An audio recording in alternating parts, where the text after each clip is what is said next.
Okay, we are live. Hello. We are live with Mr. Keith Preston, who is someone of the most radically individualist view, maybe perhaps you will ever meet. A unique political thinker and writer. And I wanted to talk to him for a long time. And I've followed him, and in one way, he's stays on his tack of his totally unique political view and take of the world. And in other ways, he's always slightly changing it. And I'm not even sure how to describe it, so I think I'll let him do it. But Keith is, I think you used to call yourself a nationalist anarchist. Maybe you call yourself something else now. I'm not even sure. So I'll let you do the talk and introduce yourself. I guess when it comes to all of the major ideological paradigms, I would just be considered an anarchist, in the sense that I identify with a range of historic anarchist traditions. The philosophy of national anarchism is something I'm a fellow traveler to, but that's not the only form. I consider that a legitimate form of anarchism, but not the only legitimate form, not the only one I'm sympathetic to. And then, well, you should pardon me, but you should assume that, including myself, that none of us are well versed in the even varieties of anarchism. Like most people just think anarchy, they probably just think of Antifa or something. You know what I mean? Or right. what's the one Antifa? What's the one they call themselves? Anarcho-communism. I guess that's what they mostly are. Is it? Well, yeah. Okay. For those who don't have a background in this, yeah, it can get confusing. I'll try to give a brief overview of what all that's about. Movements calling themselves anarchists did not develop until the 19th century. And you had a number of prominent thinkers that started using the label during that time, like a French economist named Pierre-Joseph Proudhon, a Russian revolutionary named Mikhail Bakunin, and then another Russian, Peter Kropotkin. Also, there was Benjamin Tucker. He was an American anarchist.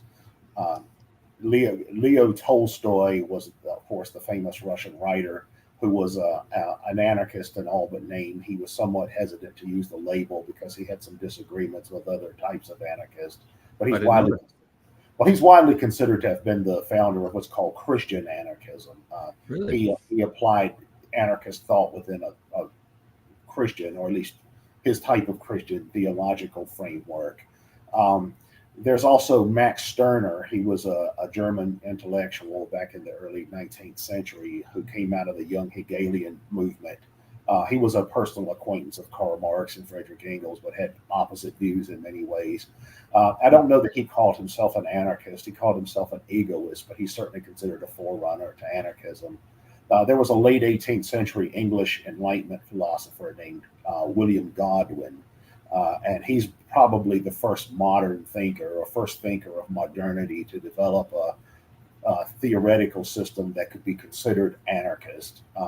He's probably the most well known for being the husband of Mary Wollstonecraft, the pioneer feminist. He's also the father of Mary Shelley, who wrote the novel Frankenstein, and he was the father-in-law of the Romance poet Percy Bysshe Shelley. Godwin. Did you say he was father of the first feminist? Is that what you said? Well, not the first feminist, but he was the husband of Mary Wollstonecraft. She was a pioneer. Yeah, I shouldn't say first. Pardon me. I shouldn't say first feminist. That sounds extremely naive. But the first prominent feminist. Well, I don't even know that she was the first prominent feminist, but she's the one that wrote the essay "Vindication on the Natural Rights of Women" or something like that. I don't know. That may not be the correct title, but he was her husband, though. And Mary Shelley, who wrote the novel Frankenstein, was his daughter, and Percy Bysshe Shelley was his son-in-law.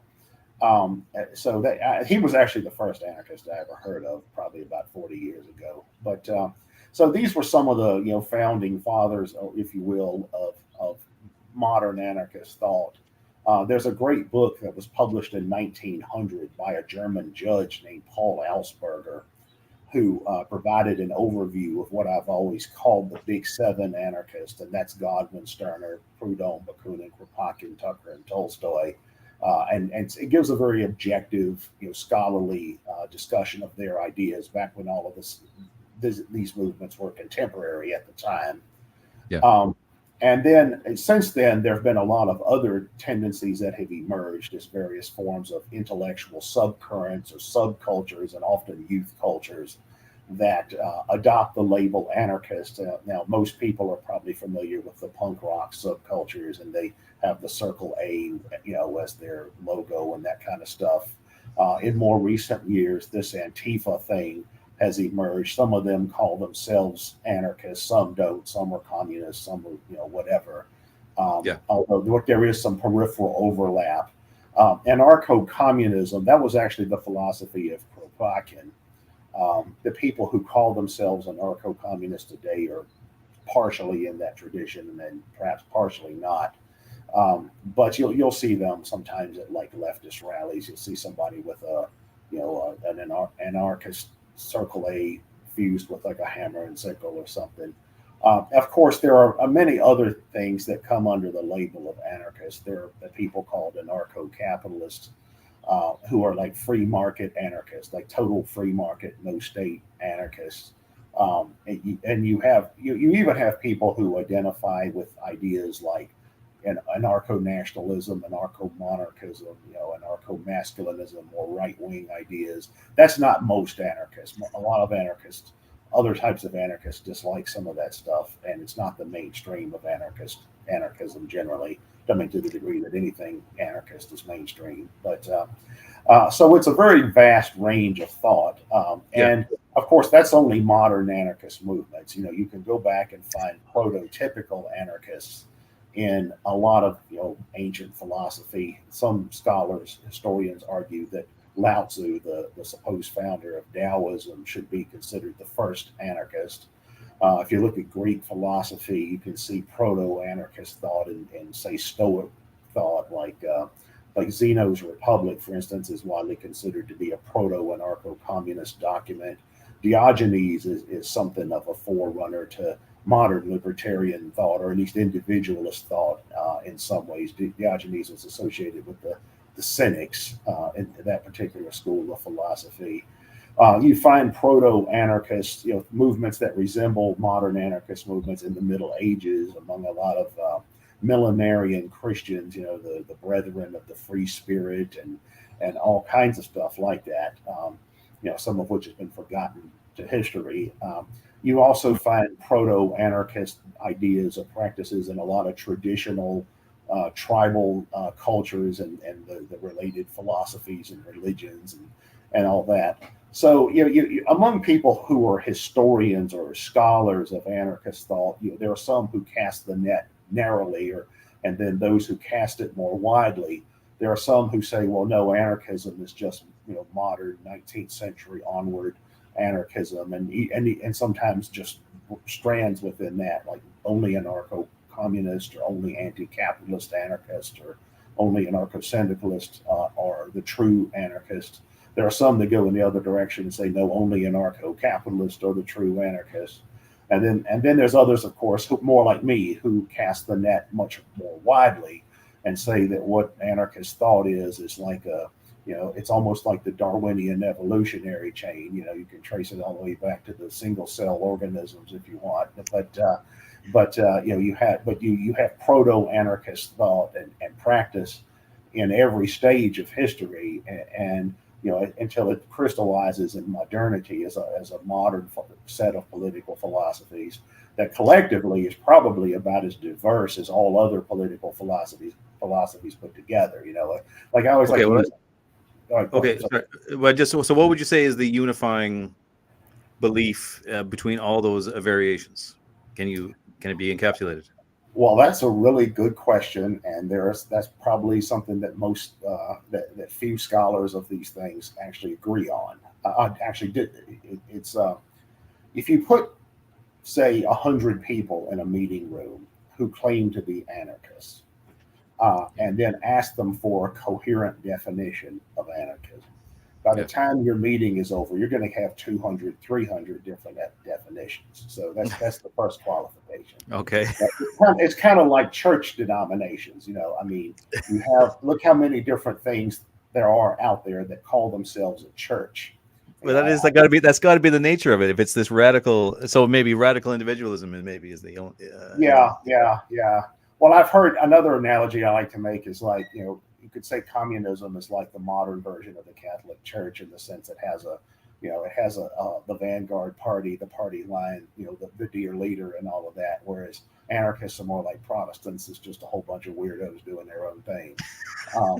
So Yeah. and I think that analogy works, and it's probably true in some ways. But I even saw a label of you at one point. I don't know if it's true. This is by somebody I think criticizing you that called you authoritarian anarchist or something.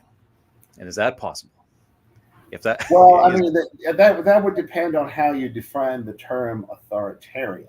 I mean, I would say a lot of my critics are authoritarian, but I think I know what you're talking about. I think you're talking about a pretty well-known article that was written about me about 15 years ago by a left-wing guy who's sort of I guess you could say he's an Antifa intellectual. I don't know if he'd want to be labeled that way, but I think it probably fits. But yeah, he was saying that I was an advocate of something he called authoritarian anti-statism.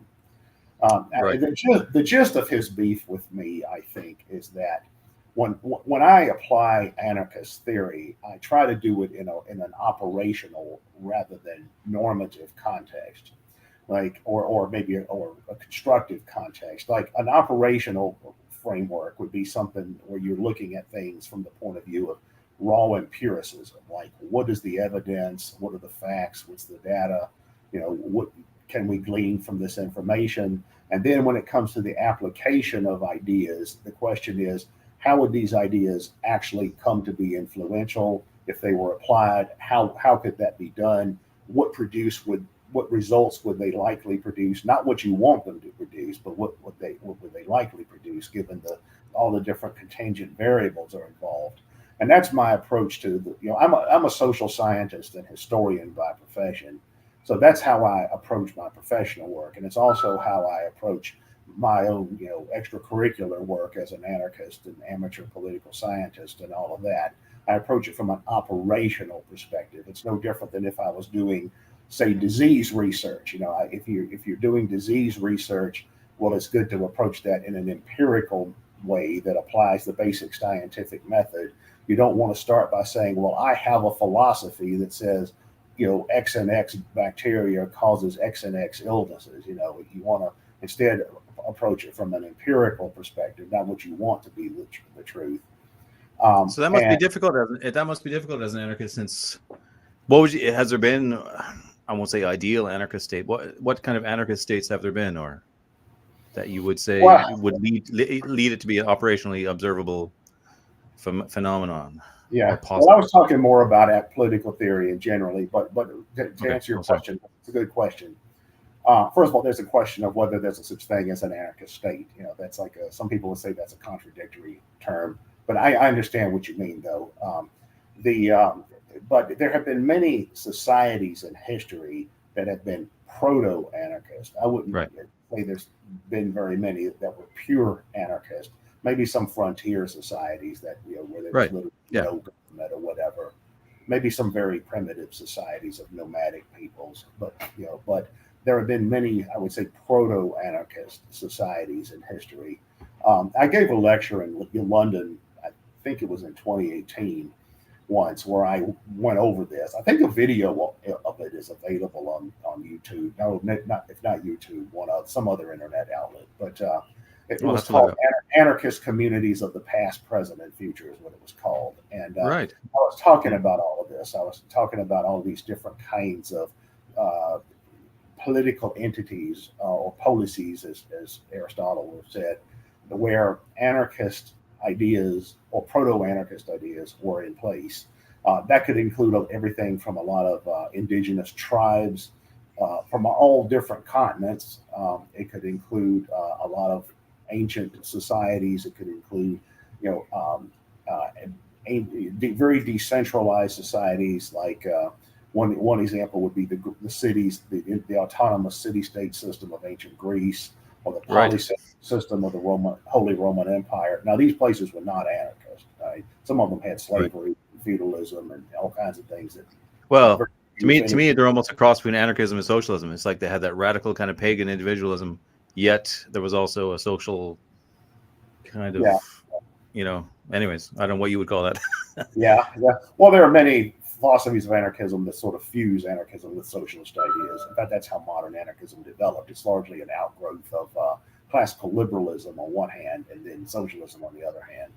Right. So it's sort of like the kind whenever you see people, anarchist people at demonstrations carry black flags and stuff. Most of those people are within traditions that are essentially a hybrid of liberalism and socialism. Um, Right. well, that's not the only kinds of anarchism there are. And of course, anarchism has many cousins, and like I said, the family tree is pretty vast. Um, Yeah.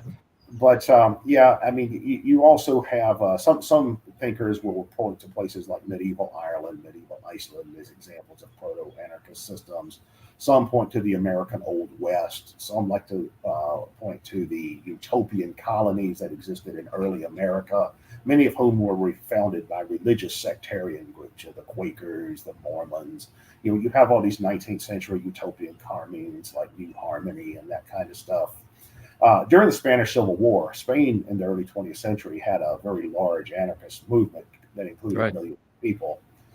And during the Civil War, this anarchists, at least for a time, actually took over certain regions of Spain, like Catalonia and Aragon and others, and created a quasi-anarchistic system, a type of anarchist communalism.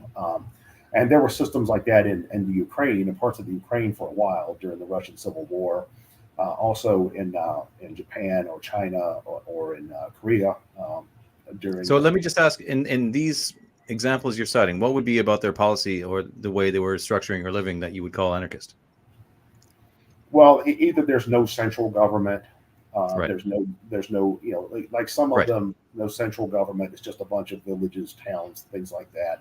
Right. Some of them, there's no monocentric legal system. Instead, you have something that's more like polycentrism. Ooh, what's that? What would you call that?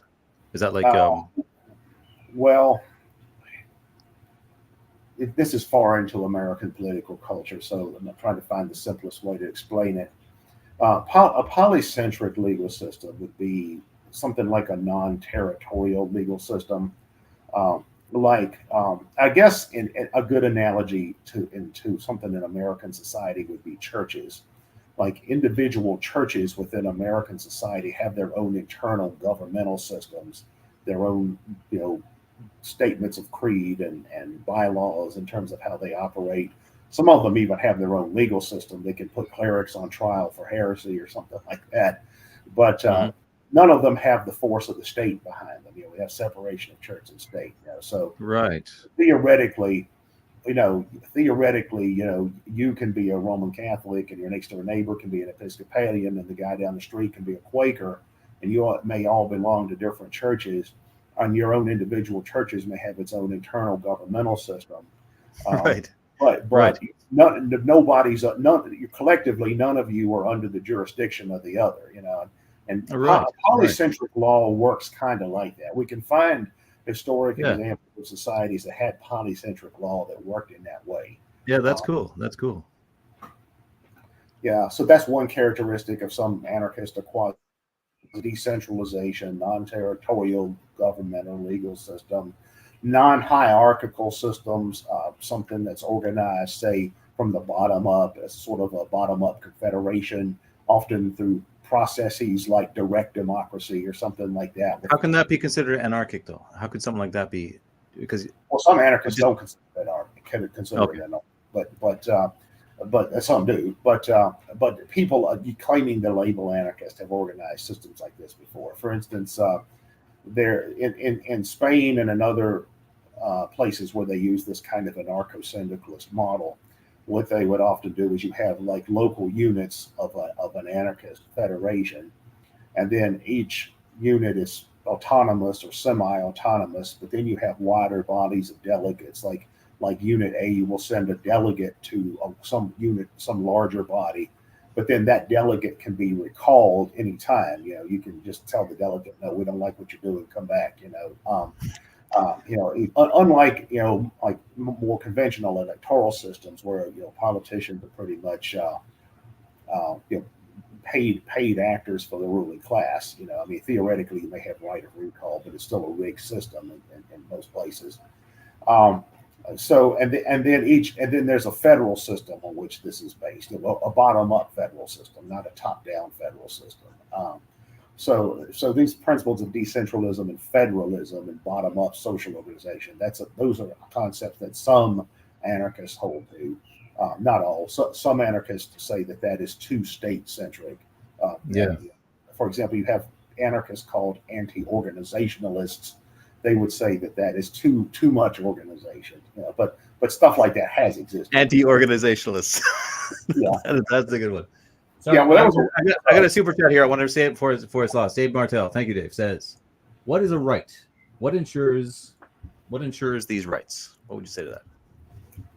What is a right and what ensures? What is a right and what ensures these rights? Yeah. Well, I would guess that the question is about ideas related to something like you have legal rights. You have the legal right to this or the other. Some bodies of political theory, like classical liberal political theory, talks about natural rights. Like that's even in the U.S. Declaration of Independence, and then that draws on John Locke and thinkers like that. Anarchists have a range of opinions about that. Some anarchists are egoists. They don't really believe in the concept of rights. They believe that rights are just whatever you take for yourself. So you have rights if you can take it and defend it. Basically, keep somebody from taking it from you. That's probably the most individualistic or at least cynical approach. You have other types of anarchists who share the classical liberal Lockean Jeffersonian view of natural rights. You have others that define rights in a more utilitarian sense or pragmatic sense or positivist sense, in the sense that rights may be socially constructed, but they're still beneficial. So there's no anarchist consensus on that, just like there's no consensus on that in political philosophy generally. And then there's also the question of, well, there's different types of rights that are labeled negative rights, and then there's positive rights. Like a political scientist or political theorist will say that a negative right is the freedom from something, in the sense that, like for example, the idea of freedom of speech. All right, that means that you have the right to free speech, and nobody can tell you not to exercise free speech.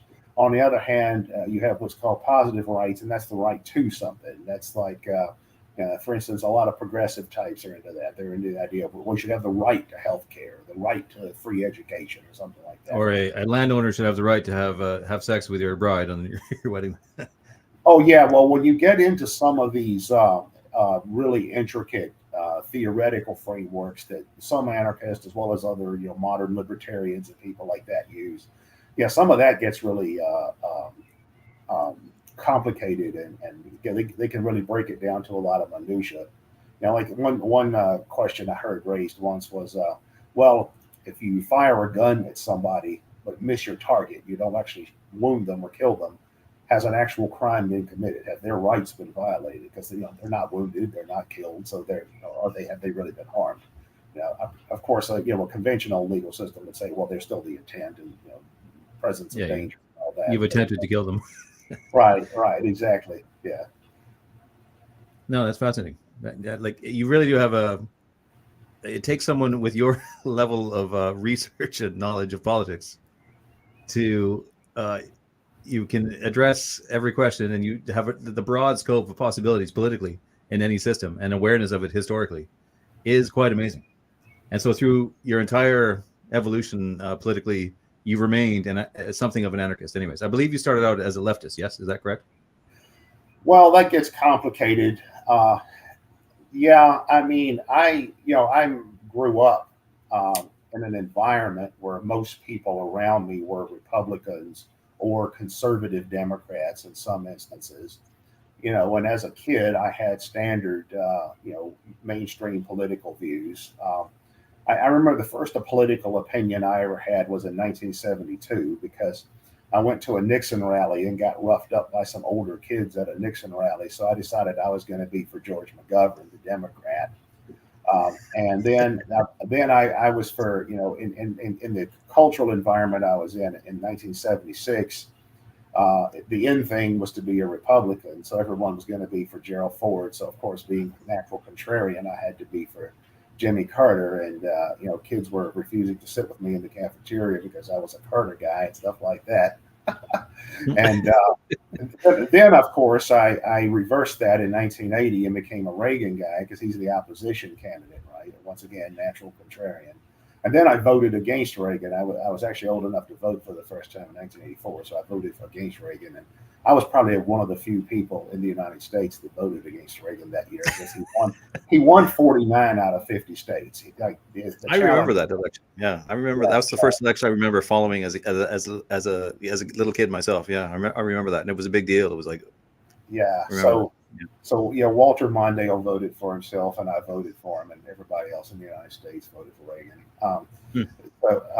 That was just you being rebellious and contrary.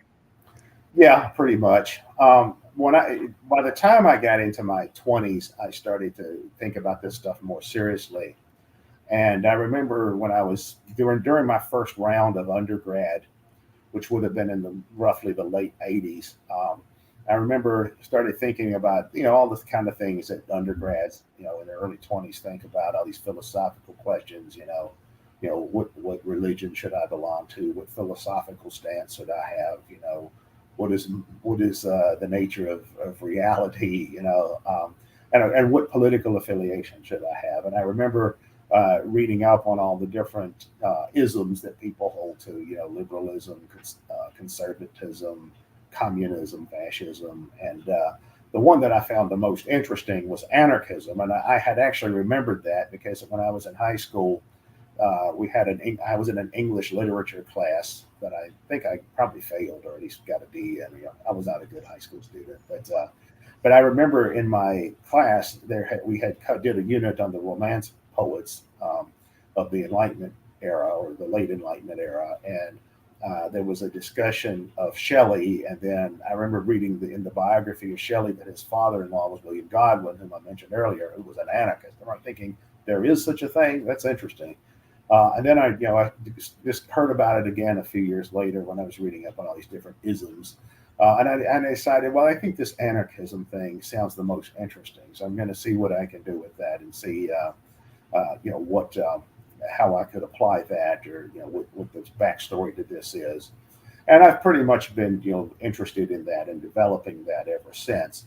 Now, at the time, I was around a lot of left-wing people. I was a college student, and college campuses tend to be left-wing generally, and certainly the one I was in was and still is. So naturally, the people around me tended to be left wing, at least the political people, not so much the frat guys. But and then that's actually how I met the first people that actually called themselves anarchists. I was already interested in it as a theoretical concept prior to this, but then that's when I first started meeting self-identified anarchists. So for a few years, I was around far left circles, the standard college campus, as well as the more counterculture, punk rock, hippie, kind of left-wing subculture that's still around today, to a large. In fact, it's probably a lot bigger today than it was back then. Well, Johnny Rotten wouldn't be. Is he still an anarchist? I don't. He's some kind of conservative. I don't think he was. I don't think he was ever an anarchist. I think he's just an entertainer. That's just a pose. It's right. He plays a character. He plays a character. Yeah. But they popularized it more than probably just about anybody else, really, did they? Possibly, even though they were. Well, that's interesting. As I mentioned earlier, in the 19th century and early 20th century, you had very large movements that called themselves anarchist. In fact, they were arguably the largest revolutionary movement in the Western world at one point. In the early 20th century, late 19th and early 20th century, anarchists assassinated the head of state in about every major country at one point. There was a U.S. president, that William McKinley, that was assassinated by an anarchist, or at least a self-identified anarchist. I believe a French president was assassinated, an Italian Italian king, I believe. Yeah, I mean, there were plenty of monarchs and heads of state that were assassinated by anarchists in the early 20th century. It's called the propaganda by the deed era. And what that means is that, by propaganda by the deed means you inspire people to revolution by shooting public officials. That didn't turn out so well, as you can imagine. Governments around the world didn't take very kindly to that. And a lot of repression against anarchists as a result. And after that, let me ask, what were they of a specific type? That group, what would you call them? What type of anarchists were they? Were they all unified by a belief? The ones that engaged in these the assassins of the early 20th century, were they all? They tended to be what could be called far left, maybe anarcho-communist anarchists. Okay. They were very similar to later figures, like in the late 20th century, you had figures like Carlos the Jackal, for example. Now, he wasn't an anarchist, he was a communist, but the anarchist terrorists of the early 20th century were similar to the kind of third worldist type of terrorist you had in the late 20th century. Right. Okay. Yeah, that is fascinating. So, and they often get mixed up, confused, even with communists. I think in some ways, say even like they're these radical Che Guevara type guys, and they could be either or, and in some ways, maybe united by a kind of anti-hierarchy belief that maybe more or less may be confused or go in one way or the other, but there's a similarity there, I guess. Yeah. And, well, before I answer that, I can answer your question about Johnny Rotten. Oh, please do. Thanks. In the late, I mentioned that in the early 19th or late 19th, early 20th century, you have a wave of anarchist movement that are very large. Those were largely repressed by states throughout the 20th century. Then when the new left emerged and you started to have the general cultural upheavals and social rebellions of the 1960s, like during the Vietnam War era, you started to see a comeback of anarchist movements and people self-identifying as anarchists. And you had a new wave of anarchist thinkers that emerged that became influential. Like Murray Bookchin was one. He was associated with the new left. Murray Rothbard, who developed a theory called anarcho-capitalism. Noam Chomsky, who to this day probably remains the most famous self-identified anarchist worldwide. Yeah. I remember reading his book. It's one book I did read. I can't remember. Can't remember what it was called. It was so boring. I can't believe I read it. He's got a lot of books. Yeah, he's got a lot of books. Whatever it was. He was mostly ranting about Clinton. I remember that. It was just like, hey, he hated Clinton. But his espoused belief was anarchy, but it seemed to be mostly a kind of, it wouldn't be anything like I hear from you, and let's say. Well, Chomsky is what I call an anarcho-social democrat, in the sense that he's basically just someone who functions as a social democrat, almost progressive liberal in practice, even if theoretically he identifies with the anarchist tradition, going back to the 19th century and things like that, which in turn leads back to another question you asked, which is about the relationship between anarchism and communism. That's a very interesting but messy historical narrative there. The first man to call himself an anarchist in the modern world was Pierre-Joseph Proudhon. He was a French economist, and he was also a member of the French Parliament at one point. And one of his rivals was Karl Marx, who is widely considered to be the godfather of modern communism. Right. The states would carry banners with his portrait on it. Proudhon once wrote a book called The Philosophy of Poverty, where he outlined a lot of his theories about economics and political economy and things like that. And Marx wrote a rebuttal to that book called The Poverty of Philosophy. That's just an attack on Proudhon. So they did not get along. And then there was also another early anarchist or proto-anarchist named, his real name was Johann Caspar Schmidt, but he wrote under the name Max Stirner.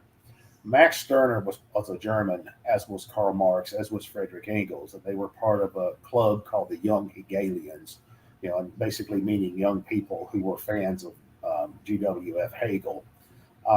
And then you had left Hegelians and right Hegelians. These guys were left Hegelians. So they were all part of this sort of club for Hegelian intellectuals, but they started going in different directions. Marx and Engels became communists, as we know, and Max Stirner published a book called the traditional translation into English is The Ego and Its Own. It was originally written in German, and probably a better translation is The Unique and Its Property would probably be the more linguistically correct translation. And some of the more recent translations have tried to correct for this. But Stirner had this radical egoist philosophy. And as an example of the kind of ideas Stirner he believed that individuals should be completely self-seeking.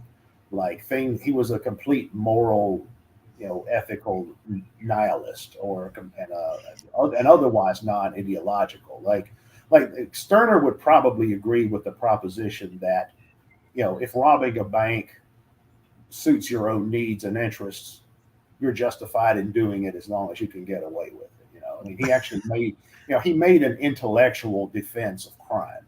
That's one of the things that he's most notorious. And so, and not having laws against it, or well, he probably wouldn't have cared one way or the other, because his type of anarchism really wasn't about.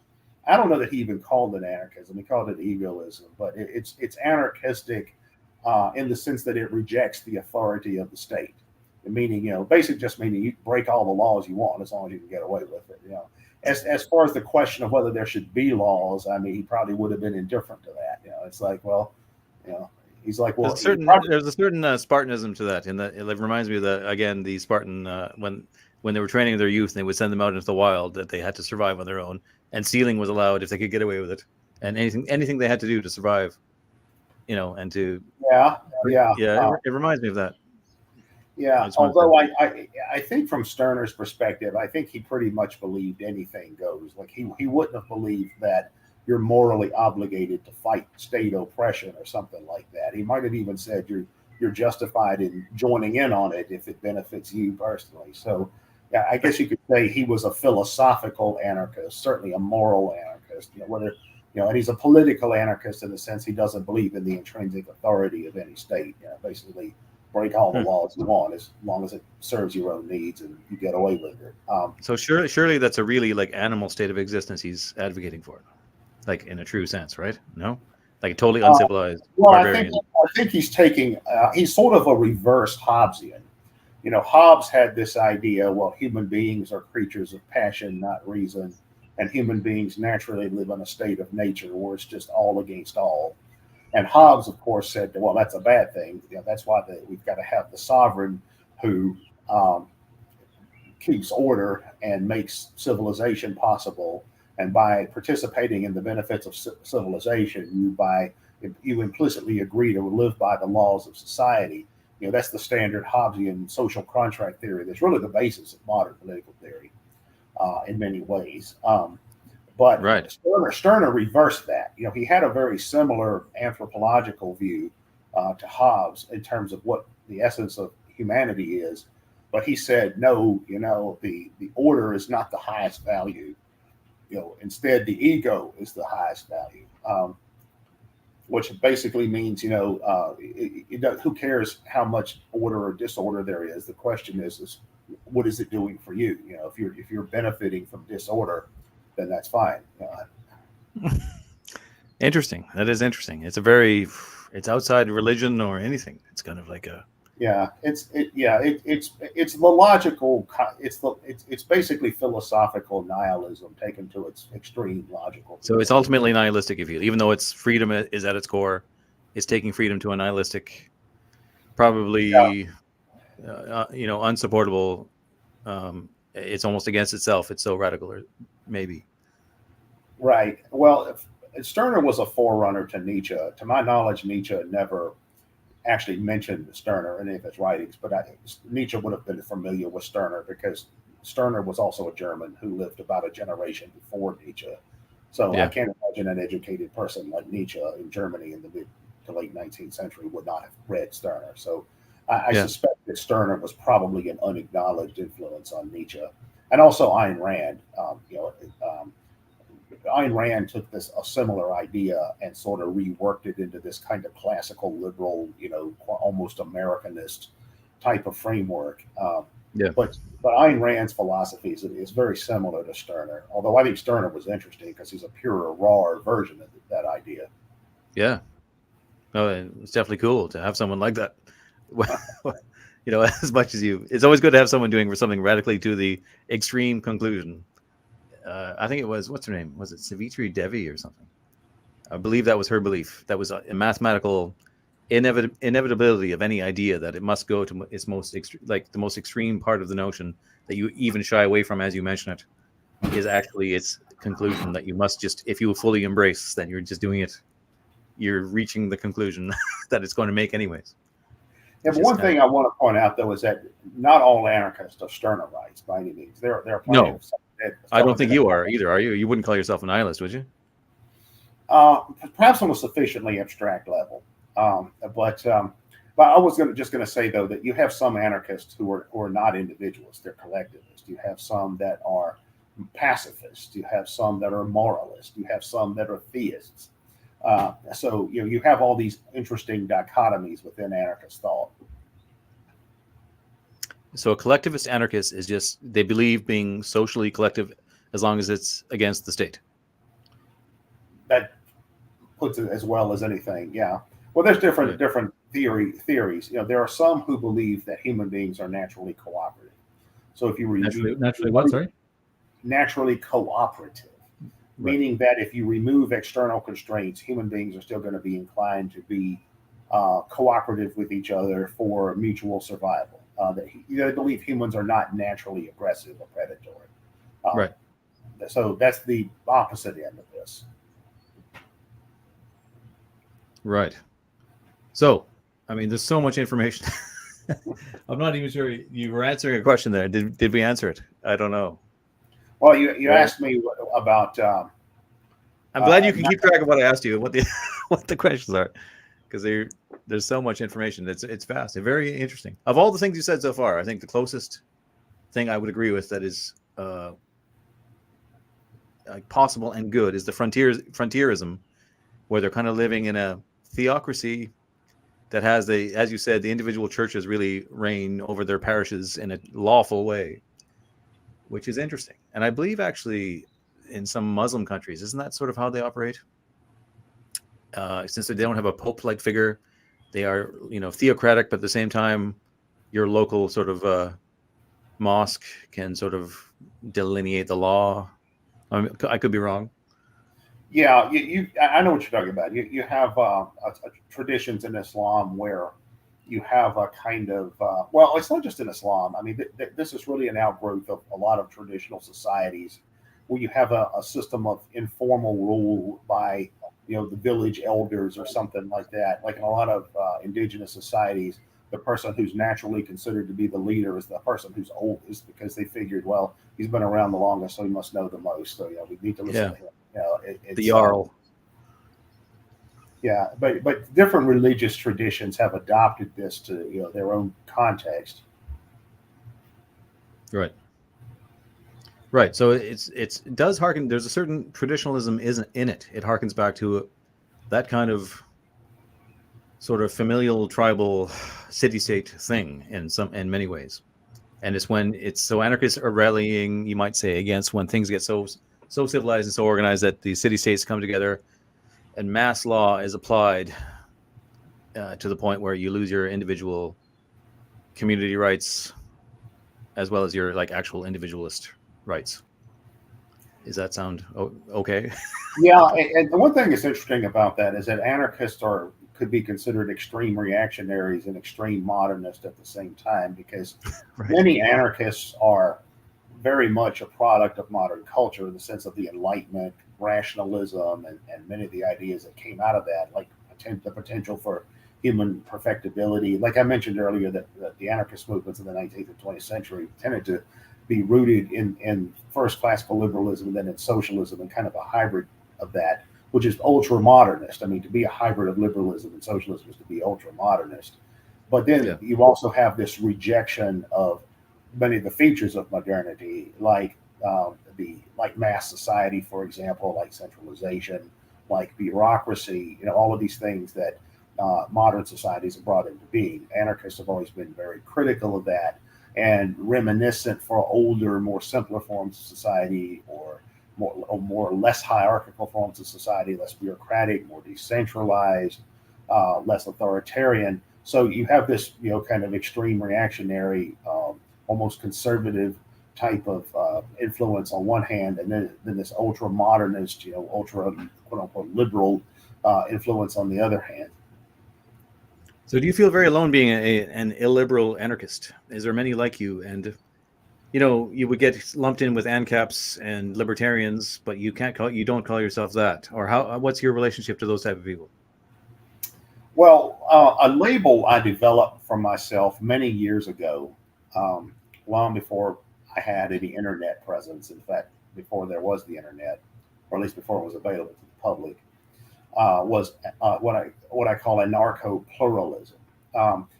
That's actually a term that I got from a guy named Sam Dolgoff. Like back in the 80s, I was casually acquainted with this elderly anarchist in New York City named Sam Dolgoff, and he had been a part of the classical anarchist movement in the early 20th century. This is far back enough in time when there were still people from that generation that were still alive.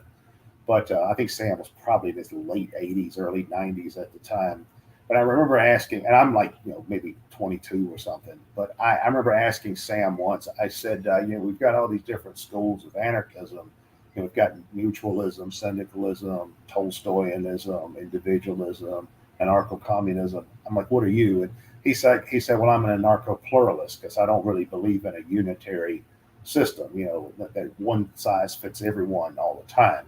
And I remember thinking at the time, yeah, that sounds pretty good, anarcho-pluralist. I think I'm going to be an anarcho-pluralist. And that's sort of a term that I've kept ever since then. Now, I tend to probably cast the net wider than Sam would have, because Sam was very much in the traditional anarchist vogue, and I've expanded upon that somewhat, I think. I'm more in the tradition of someone like Max Natlau. Max Natlau was a early to mid 20th century anarchist who wrote one of the first histories of anarchist thought, where he traced the evolution of anarchist thought to antiquity, to the Axial Age, and some of these other very old traditions that I was talking about earlier. But I tend to have the viewpoint that anarcho-pluralism is basically all the different forms of anarchism, all these different hyphenated anarcho-isms, as well as the various adjacent or cousin or parallel ideologies that you find on the family tree. I mean, it's possible to obviously cast the net very wide or very narrowly or somewhere in the middle.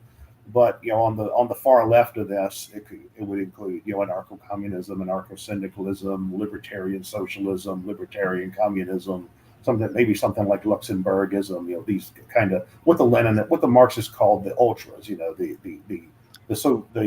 ultra left. Right. And then on the other end of the spectrum, the right end of the spectrum, it might be something like J.R.R. Tolkien's, anarcho-monarchism, or Yeah. or anarcho-nationalism, or anarcho-capitalism, or something like the folk village traditionalism you find in Asatru, or some of these kind of neo-pagan type philosophies, and or some kind of ethno-communitarian religious anarchism. In fact, just a couple of days ago, Todd Lewis and I, we were interviewing the fellow who was the CEO of the Orania movement in South Africa. Right. Orania, for those who don't know what that is, Orania is it's almost like a commune that's located in the central region of South Africa. It's like an Afrikaner identitarian commune. It's structured in a way that's very similar to something like anarcho-communism, or even like the covenant communities that some anarcho-capitalists favor, like the fans of Hans Hermann Hoppe and people like that. But it's also very ethno-oriented. It's very Afrikaner-oriented. It's also religious. These people come out of the Dutch Reformed Christian Protestant tradition. He calls himself a CEO. He doesn't call himself like a mayor. He's a CEO of the think tank that's affiliated with this. So something like that, I suppose, could be the very far right end of anarcho-pluralism. Something like libertarian socialism could be the far left end of anarcho-pluralism. And of course, there's a lot of things. So sorry. Orania, like their model is a kind of anarcho something or other. Is it really? Well, they don't call themselves anarchists. They're just about trying to create this sort of autonomous identitarian community for Afrikaner people within the mosaic of this wider, very, very multicultural society that you find in South Africa. Yeah. So the way he was explaining it to me was that they envision ultimately a South Africa that's sort of like a nation of communities. They reject the Western liberal democratic progressive liberal model. They also reject communism. They also reject traditional right-wing authoritarianism or dictatorships and things like that. That's interesting. So, yeah, it is sort of like that because they're living in a kind of city-state in a wider country, I guess. Yeah, so, they're basically a municipality or something resembling a municipality within South Africa. Yeah. I wonder how they get away with it. I mean, it's great. Yeah, well, we were discussing that in the interview. The interview is available on YouTube. It's on Todd Lewis's Praise of Folly channel. It was just posted the other day. I think today's Friday. I think we did it on Wednesday, so it's a bit. Check that out because I will check that out. Yeah. So how did you when you came? So the question. I'm not sure. You were saying how do you relate to libertarian types, and you mentioned Hoppe there and so forth. And Hoppe was sort of a monarchic. What would you call him? He advocated for monarchy at one point. I like that about him actually. And how do you relate to those people? How do you compare in comparison to anarchy? Well, as I mentioned, for a number of years, I was associated with the left-wing anarchists. Groups like the IWW, the Industrial Workers of the World, which is still around. It's not what it was in its heyday. The IWA, which is a big anarchist international. And I was sort of at least peripherally associated with the left subculture of that time, of like the 1980s. And then I started becoming more interested in the libertarian milieu, the anarcho-capitalists, the anarchists, the fans of Murray Rothbard and Robert Nozick and people like that. And so and types of anarchism that are shaped by that, I started to pay more attention to as well. And while I've never really identified as a modern American style libertarian, like the Libertarian Party and that kind of stuff, I guess they definitely have some kind of streak of anarchism in them, though. Yeah, they do, and I guess you could say I'm a fellow traveler of that in many ways.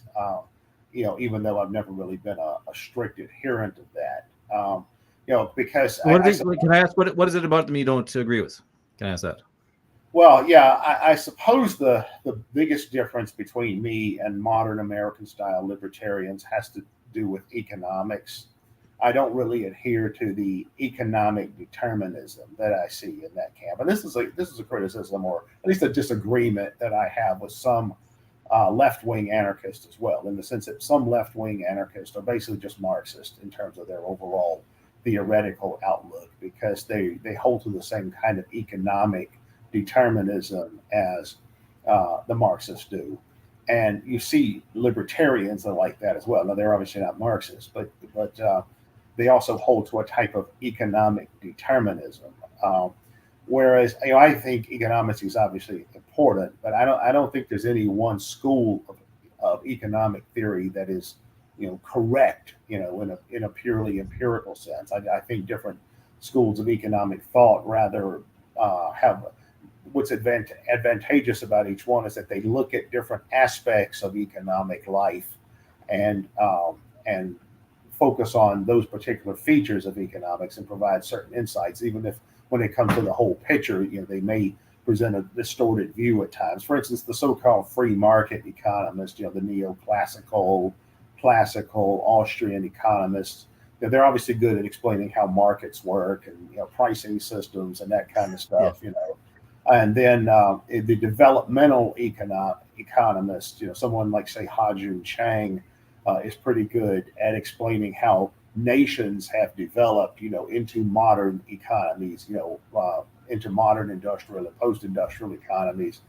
And then you have the Keynesian paradigm that's pretty good in explaining, the boom and bust cycle, and that really created the framework of managerial capitalism of the type we have in the modern world. The Marxists are pretty good as political economists, I think, and class theorists and economic historians.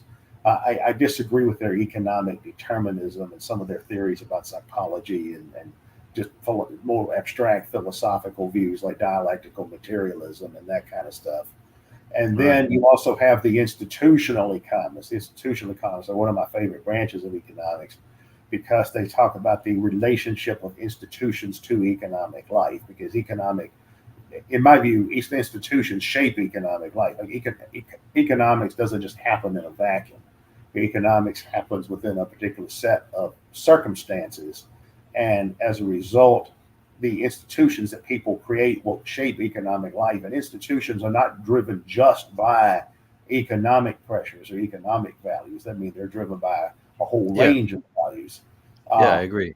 Yeah. And then they treat economy almost like a religion, I think. Oh, exactly. Yeah, exactly.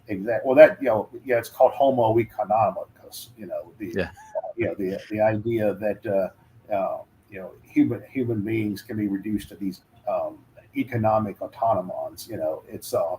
And then you also have behavioral economics, which is basically blends economics and psychology. And you also have Joseph Schumpeter had some interesting economic theories about the relationship between entrepreneurialism and technological innovation in economics. But all of these different theories and different schools provide a picture of economics that we can get a lot from in different contexts. But I tend to have a problem with libertarians that I do with Marxists. I don't really agree that economics is all there is. That economics is the foundation of everything. It's kind of historical materialism. I tend to have a view more like Max Weber. The idea is that, many things shape human social life. I mean, obviously the natural environment, topography, climate, geography, that's a given. Also biological traits like genetics and that kind of stuff. Individual personality structures, collective consciousness, as well as institutional structures of a non-economic nature. The way people think matters. It's true that economics and material conditions shape ideas, but then ideas also shape material and economic conditions. So it's something of a symbiotic relationship. All of these things help make economic life what it is.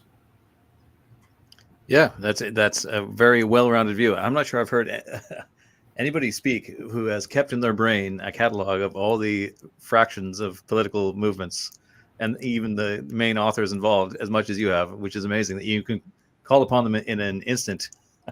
And there's so many, obviously, and the full range from left to right and everything.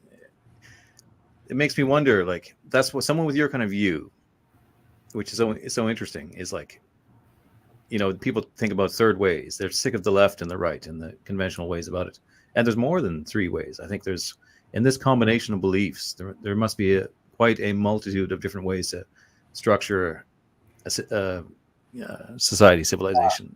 Don't even get me started on the left-right thing. Like the left-right paradigm is largely meaningless. I mean, it's not totally worthless in the sense it can help people create some kind of ordering framework for understanding different philosophies, but it's also extremely limited. Like by modern standards, by historical standards, most modern people are on the left, because the way the left-right paradigm developed is, as we know, in the French Revolution, in the National Assembly, those who wanted to retain the monarchy sat on the right; those who wanted to have a republic sat on the left. So, in that sense, virtually every American is a leftist. In fact, a lot of European conservatives will say that. They'll say there's no such thing as an American. Oh, probably 95% of everybody is ultimately a leftist, probably. Yeah, and maybe. By that standard, and then and even in the 19th century, long after the French Revolution in Europe, that was really the dividing line in European politics between the left and the right. If you were for retaining the traditional systems, the monarchy, the hereditary aristocracies, the established churches, you were on the right. And then if you wanted something like a modern republic, you were on the left. Where it gets confusing is when socialism emerges, because once republicanism or classical liberalism got to be the dominant political paradigm in the West, and actual historic conservatives were becoming increasingly marginalized. Parallel to that, you had the rise of socialism in opposition to the conditions that came about in the Industrial Revolution and things like that.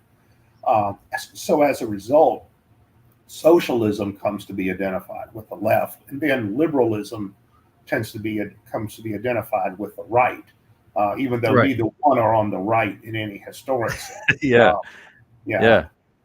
And there's also oh, sorry. Go on. No, go on. Well, there's also questions about how much of this, how much of that could even be considered left or right. Like, there's an interesting book that was published about 25 years ago by George Watson, he was an English literary critic, but he went through the classic literature of early socialism from the late 18th century up through the 19th century, and said, well, if you go back and look at what a lot of these people believed, they were actually pretty reactionary in a lot of their thinking. In fact, they were actually very illiberal at times. It's almost like they were engaged in a reaction against classical liberalism or capitalism or the Industrial Revolution.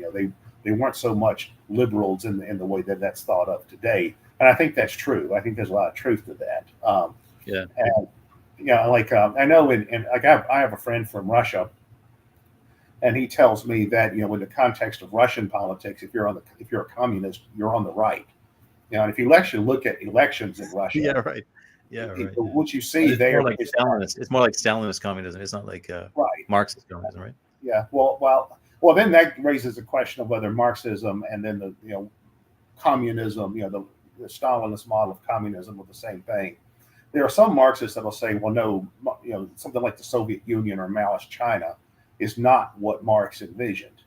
But then there are critics of Marxism as well as fans of Marxism who will both say, no, it's exactly what Marx envisioned, or at least it's a logical outgrowth. We were talking earlier about the relationship between communism and anarchism. Another rival of Marx was Bakunin, Mikhail Bakunin, a Russian anarchist. And he was one of the early critics of Marx, because one of the things that he said about Marx was that if you listen to this guy, what you're going to get is a tyranny worse than the czar.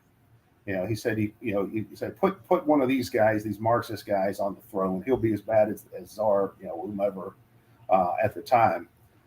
And to a large degree, I think that's what Marxism became when applied. I mean, if you look at all the states around the world where Marxism was actually applied, and that self-identified as Marxist states, a lot of them essentially resurrected the idea of the God Emperor of antiquity, which Stalin was, and Mao Zedong and Kim Il Sung and Fidel Castro, and I know Marxists who say, and that's how it should be. I mean, those places really are socialists, and then there are other types of Marxists who say, oh no, that's not at all what Marxism is supposed to be. And then I vacillated on that question on my own thinking. Early on, I used to say, well, probably there's a difference between classical Marxism and Marxism-Leninism, or Stalinism, or Maoism.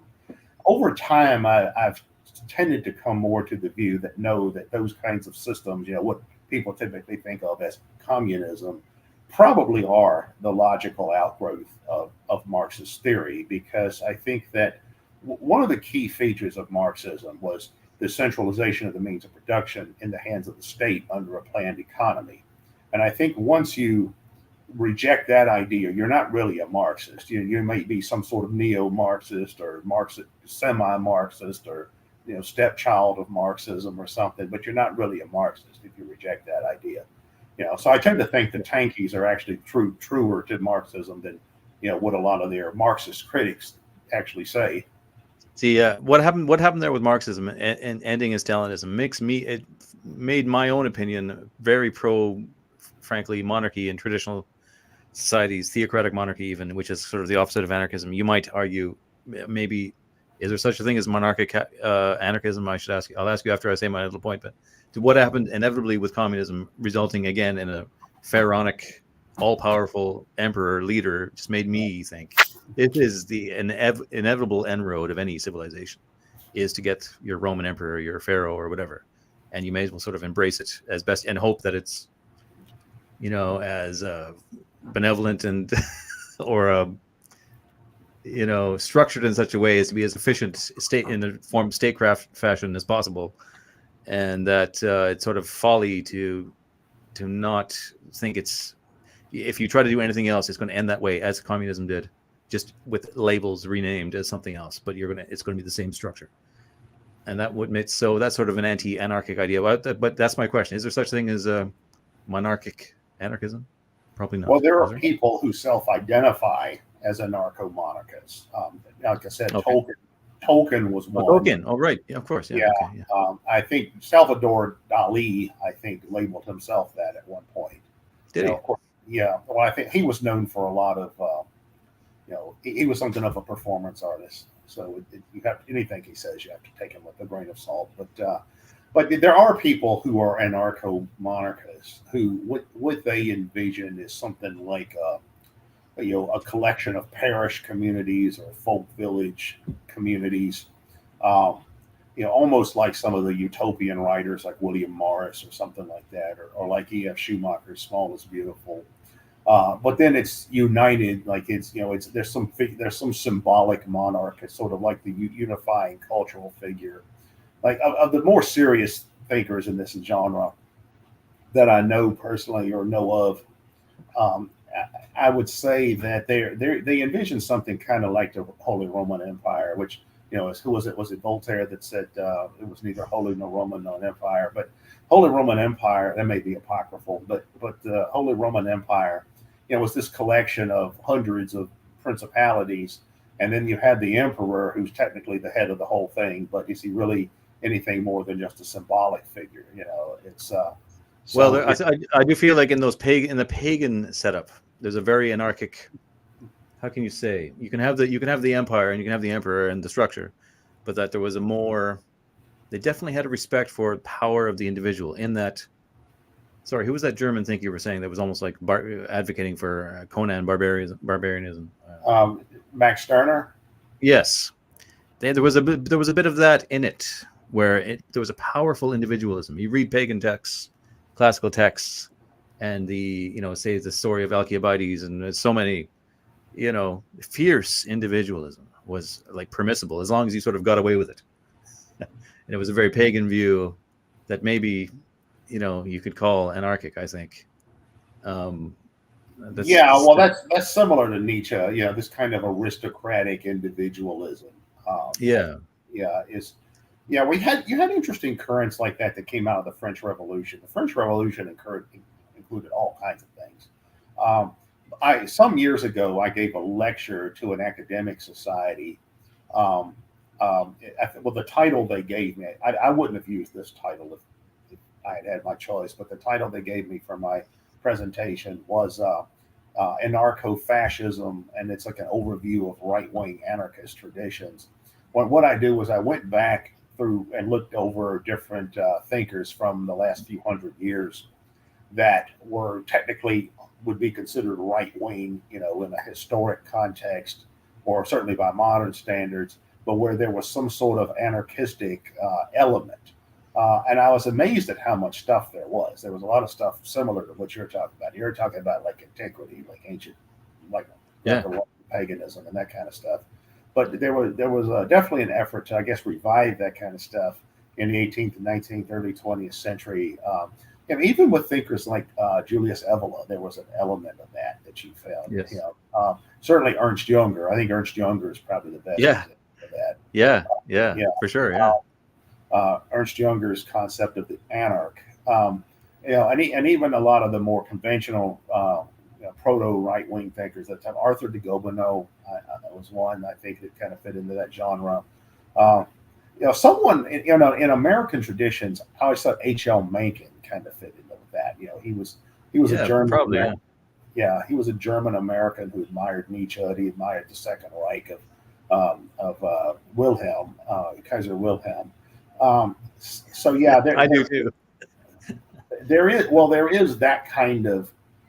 That's not the central thrust of historic anarchist thought, Yeah. and certainly the majority of people today who identify as anarchists wouldn't care much for a lot of that.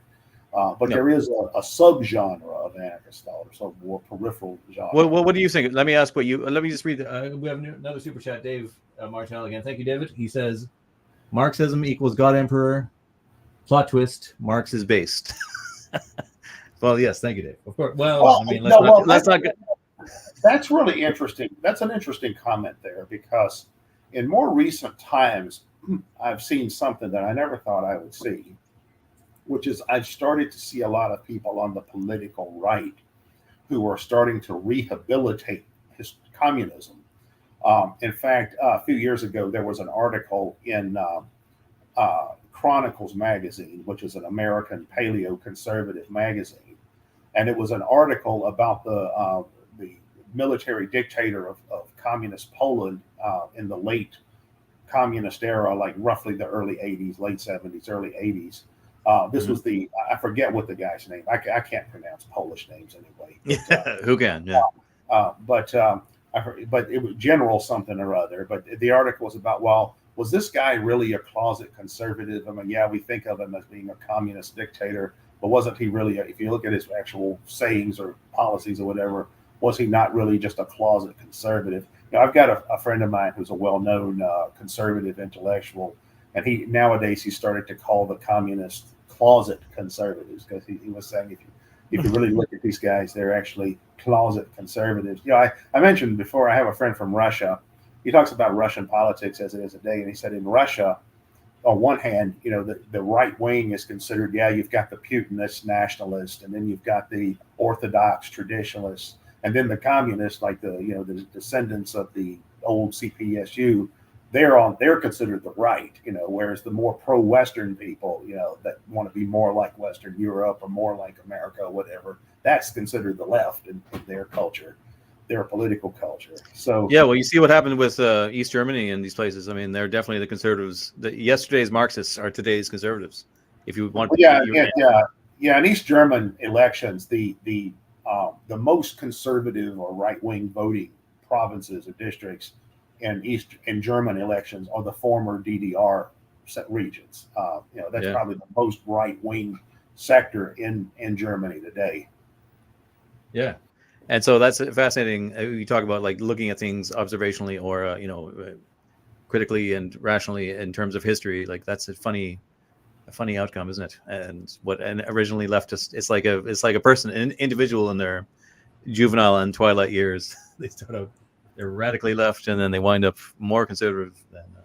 Yeah, well, in a modern context, the whole left and right model, I think, is really obsolete. I mean, there was an interesting book that came out about that about a year ago by a couple of political science professors, two brothers who are Mormons, actually, but they were talking about the irrelevance of the left and right in a modern context, you know, and they were saying that, for instance, you have somebody like George W. Bush, who's considered on the right.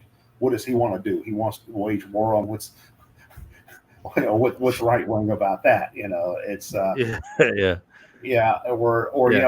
is there any intrinsic relationship between all the different positions that are stereotypical left and right? You know, for instance, being pro gay rights, for example, is considered left today, but it wasn't considered left in the Soviet Union. You know, it's so you have all these different you have these ad hoc ideologies that just look like they're constructed by just fitting a lot of pieces together that don't really belong. It's just really more about political convenience than anything else. But then that raises the question: well, was there a left and a right?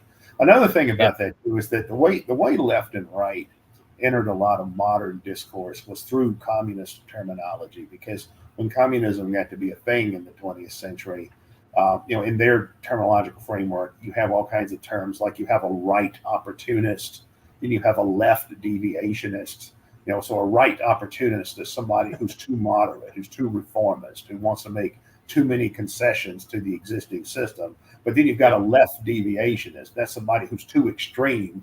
They're so extreme they just want to have a cult and not ever get anything done. So the traditional communists, they would look at it like, well, the social democrats, they're right opportunist, reformist. The ultra left, what they call the ultras or the ultra left, the anarcho-syndicalists, the anarcho-communists, the Trotskyites, Maoists, those they're ultra, they're left deviationists. They're just basically like sectarian groups without any practical sense. Yeah. So this leads me to, there's two main questions I want to ask you about before I let you go. So what you're saying leads me to my final question I want to ask you, which is, in the modern world, where is there a space for someone like you, or where is there space for these beliefs you're talking about?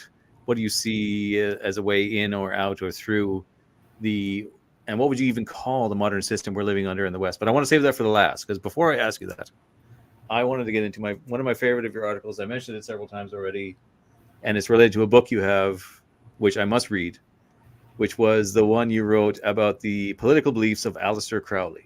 And it was the most fascinating little well, it was quite long as far as an essay goes, and it made me wonder, what are your even spiritual religious beliefs as well? But it was fascinating, the breakdown of what he actually believed and thought as a political system. It was quite mature and fascinating, the guild system and of I don't know. I would ask you to talk about that a bit if you don't mind. Yeah, well, some years ago, I published a book called Thinkers Against Modernity. And what that is a collection of biographical essays of a wide range of figures, some of whom have very little in common with each other, except the uniting thread is they were all critics of modern society in some way. Included in that is an essay on Aleister Crowley, of course, that you're referring to. I think there's a profile of Nietzsche, I believe Carl Schmitt, Julius Evola is one. I believe G.K. Chesterton, perhaps Heller Belloc was included. Alain de Benoit. I'm sure there are others, because I've written biographical essays in this genre as well that are published in other places, but I forget which ones are actually in that book. But all of these different kinds of thinkers, again, they were very different from each other in many ways, and probably would have agreed on very little, except they were all critics of modern culture, modern society, modern civilization. And the reason for that, the reason I was interested in this, is because the common idea that we hear in a society like our own is that we now live in the best possible society there ever was or ever could be, or at least that has ever been realized so far. And there have been thinkers throughout history who've disagreed with that, who've taken a look at modern society and said, well, no, we've actually lost a lot of things along the way, or there's actually a lot of deficiencies in current societies. And a lot of these kinds of thinkers, most of them were Europeans. Most of them were sort of in the European conservative tradition, or perhaps the European tradition of aristocratic radicalism, which is the idea that modern societies that are dominated by commercial values, by technology, by bureaucracy, by technology, by egalitarian norms, all of these kinds of society, these kinds of values actually represented the generation, that societies were better when we had societies governed according to aristocratic principles. Now, this isn't necessarily my outlook. I think it's one that's worth hearing. I do have, a lot of criticisms of contemporary societies myself, obviously. So I've always been interested in what other people who've dealt with these issues in the past have to say about it. So I could only be partially sympathetic to a lot of these people. But I do think that their ideas are very interesting and certainly worth hearing. And that's why I published that book, and the essays that are contained therein. And Crowley was one of the more interesting ones. Crowley was almost a figure kind of like Nietzsche. He certainly was very heterodox in many ways. And yet at the same time, he also exhibited this kind of aristocratic radicalism as well. Yeah, I just remember the system as outlined. I remember it was one of the most amazing things was that, what was it? The artisans should be organized in a guild system was it 7 or 11 guilds? I can't remember the number. And the Yeah. heads of these guilds should meet, and these were basically the rulers of the society, if I'm not mistaken. Yeah, it's roughly comparable to Plato's idea of the philosopher kings. A system of rule by artisans and people who are more culturally advanced. Yeah. Yeah, it was just it was interesting. I don't remember all the the details of it. I should have reread it before I talked to you, but I just remember being like quite profoundly influenced by it and just thinking, wow, as in terms of a radical view of structuring, of how to structure things, that was like unlike anything I had previously read. So I must read your book as to all the. I'm familiar with Evola's take on that, anyways. But Crowley's was more intellectual than you thought. You just think of Crowley as, in his other stuff. First, you hear about his nasty behavior, and it was pretty gritty behavior he was engaged in, some of it, Right. and pretty not desirable, some of it. But he was powerfully intellectual in other ways. Such a fascinating guy. And yeah, we'll have to read that book here. So that, I guess, we don't. I mean, if you don't, what you don't agree with, what? Let me ask: how would you, in your ideal society, what would you do in terms of religion? What would your ideal, if you could reshape the world, create a society in your image? And what would the role of religion be? Yeah. What would your views on that and its influence on anarchic society that you would consider ideal? Well, it's a complicated question because there are certainly anarchistic traditions within many different religions. I mean, you can even go to the Wikipedia page on anarchism and religion and find brief summaries of some of that. So there's certainly ways in which they overlap, but it's also true that you have militant anti-clericalism as a tradition within anarchism as well. I mentioned earlier that there were a lot of anarchists at one point that assassinated monarchs and politicians. Well, a lot of them would assassinate priests as well. So really? There's that element within anarchism also. But when it comes to my ideal society or something, again, I try to approach this at an operational level rather than a constructive level, in the sense of just saying, well, I have this idea of utopia, and let's just make the whole world fit into that. And I tend to think about, well, what's likely to happen, and I tend to look at it like the more anarchistic thinking evolved and became influential in wider societies, which is what would have to happen for any of this to mean anything.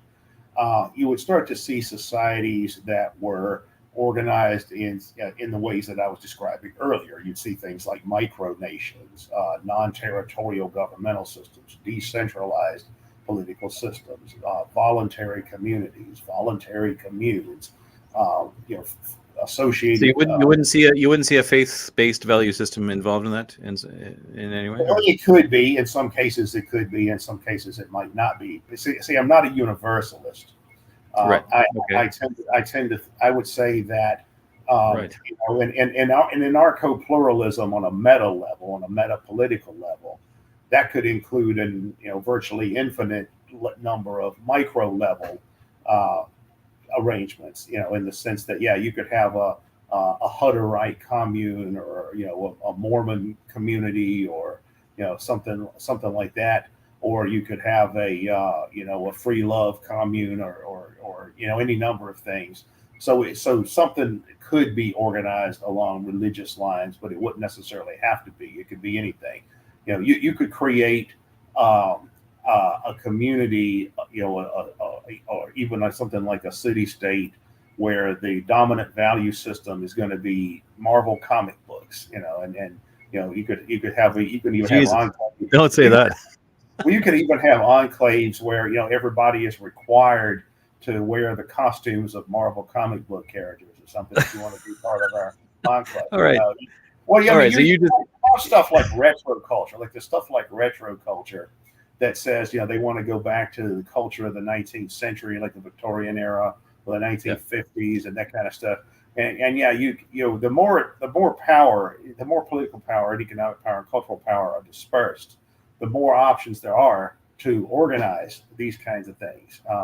Again, it doesn't have to be that, but it could be. I mean, I suspect that in mass, pan-anarchism or anarcho-pluralism, you might have people trying to recreate, revolutionary Spain from the 1930s. You might have people who want to recreate, the all things system of medieval Iceland. You might have people that want to recreate the Shemin prefecture. You might want people that are trying to redo the utopian communities of the 19th century, like New Harmony and stuff like that. And you'd have all kinds of other stuff, Your ideal nation. So religion doesn't really apply, or you're just looking at purely at structural political structure.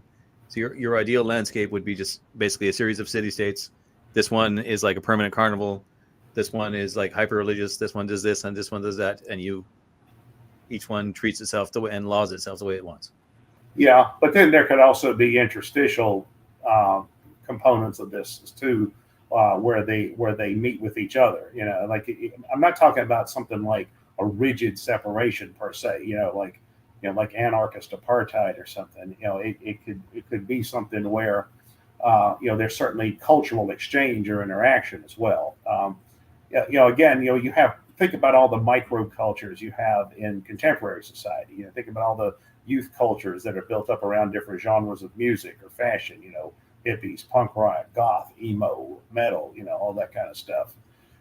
And think about all the fan genres. The like the comic books, Star Wars, and whatever, sports, and all kinds of other stuff. Everyone's correcting societies after those fucking things, but I know what you. Go on, sorry. I thought you asked a question or had a comment. Oh, I do it. There's another super chat from Dave again. He says, Dave Martell says, I'm a staunch monarchist. I came in here talking shit because I'm very anti-lib.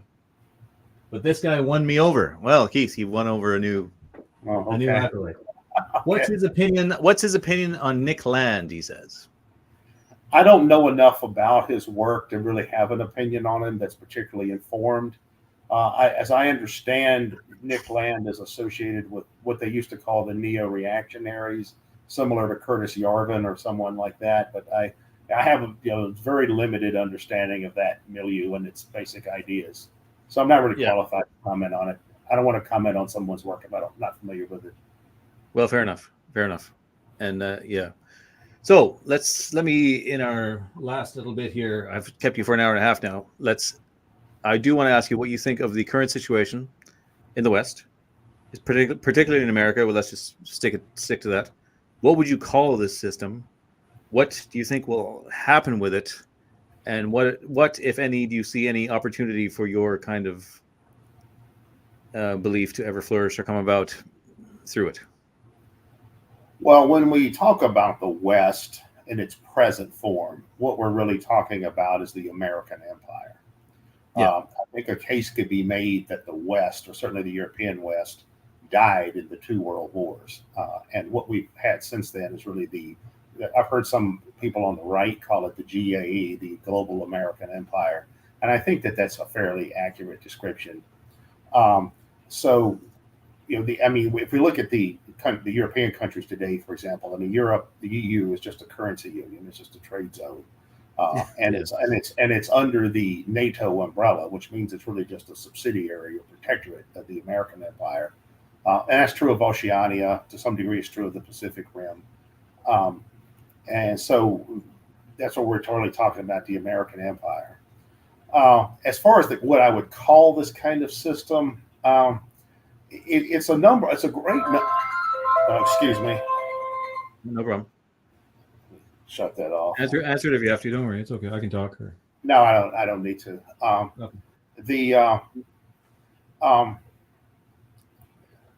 The term that I invented for modern society is what I call totalitarian humanism. That's something of a term that I use to describe what is commonly called. That is a good term, totalitarian humanism. What I call it political correctness. All these things that have been labeled political correctness, woke, social justice warriorism, that kind of stuff. My term for that on a more collective level, I think a more expansionist level, is totalitarian humanism. And what I think the core building blocks of totalitarian humanism are, one thing I disagree with a lot of conservatives and right-wing people on is they often try to call this stuff cultural Marxism, or they think it's a variation of communism.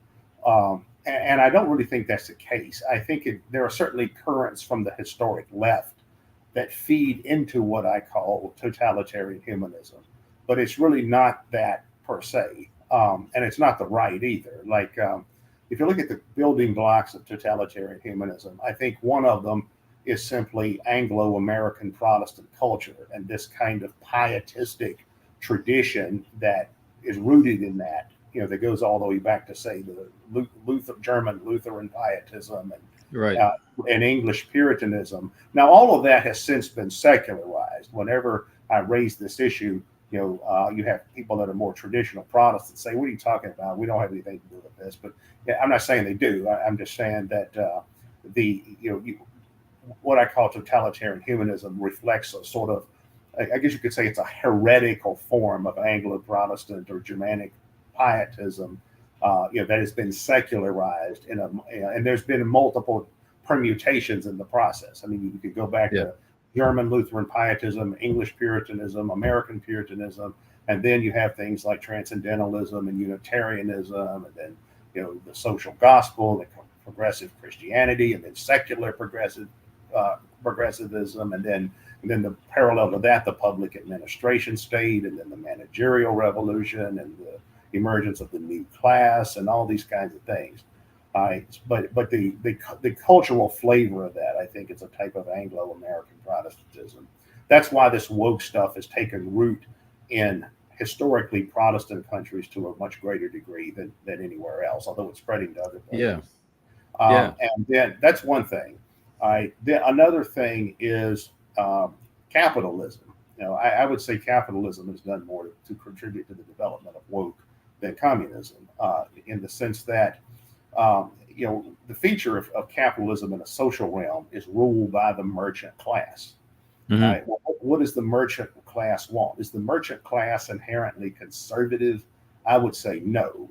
I'd say an aristocracy can be conservative, at least somewhat.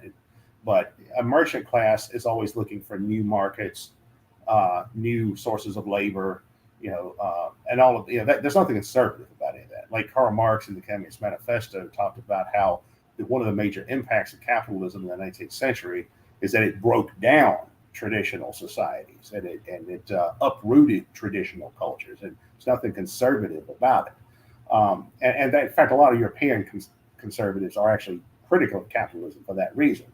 But you have this form of capitalism that's developed in the United States that is, not only is it classic merchant capitalism, not only is it classical industrial capitalism, but now you have this new digital, technology-driven capitalism that has created a whole new type of bourgeoisie. Like, instead of having the old school top-hatted bourgeoisie, like your Vanderbilts and all that kind of stuff, that's still around, but the remnants of that are still around. But now you have the what's been called the bourgeois bohemians. You've got these tech bros and Wall Street hedge fund managers. That's the new capitalist class. You've got these billionaire bohemian types. So it's basically, you have $1 billion. What do you do? Well, you create houses with all this kind of weird architectural design, full of weird furniture and exotic animals and that kind of stuff. It's like it's like if you gave an acid head $1 billion, what would they do with it? Well, there you have it. And so that's sort of the socioeconomic base of this.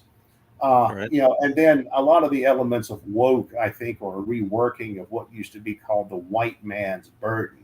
Like, you had this idea in the era of classical colonialism or classical imperialism, where the idea was, well, we're not going out and conquering and subduing other societies because we just want their stuff. We're doing it because we're civilizing them. We're bringing them Christianity and all these good things. And we have a variation of that today. It's what I call human rights imperialism. It's like we don't just invade and conquer. We're not just imperialism. That's great. Yeah, That's we're a not great just term. invading. Yeah, we're not just invading and conquering Iraq or Libya or We're Afghanistan. giving them gay marriage. Yeah, we're bringing them feminism, democracy, gay rights. Yeah. We're bringing them the transgender flag. It's we don't just want to take their oil or their natural gas or make sure they don't renounce the dollar as the world's reserve currency. No, we're bringing them civilization and human rights, democracy, yada yada yada.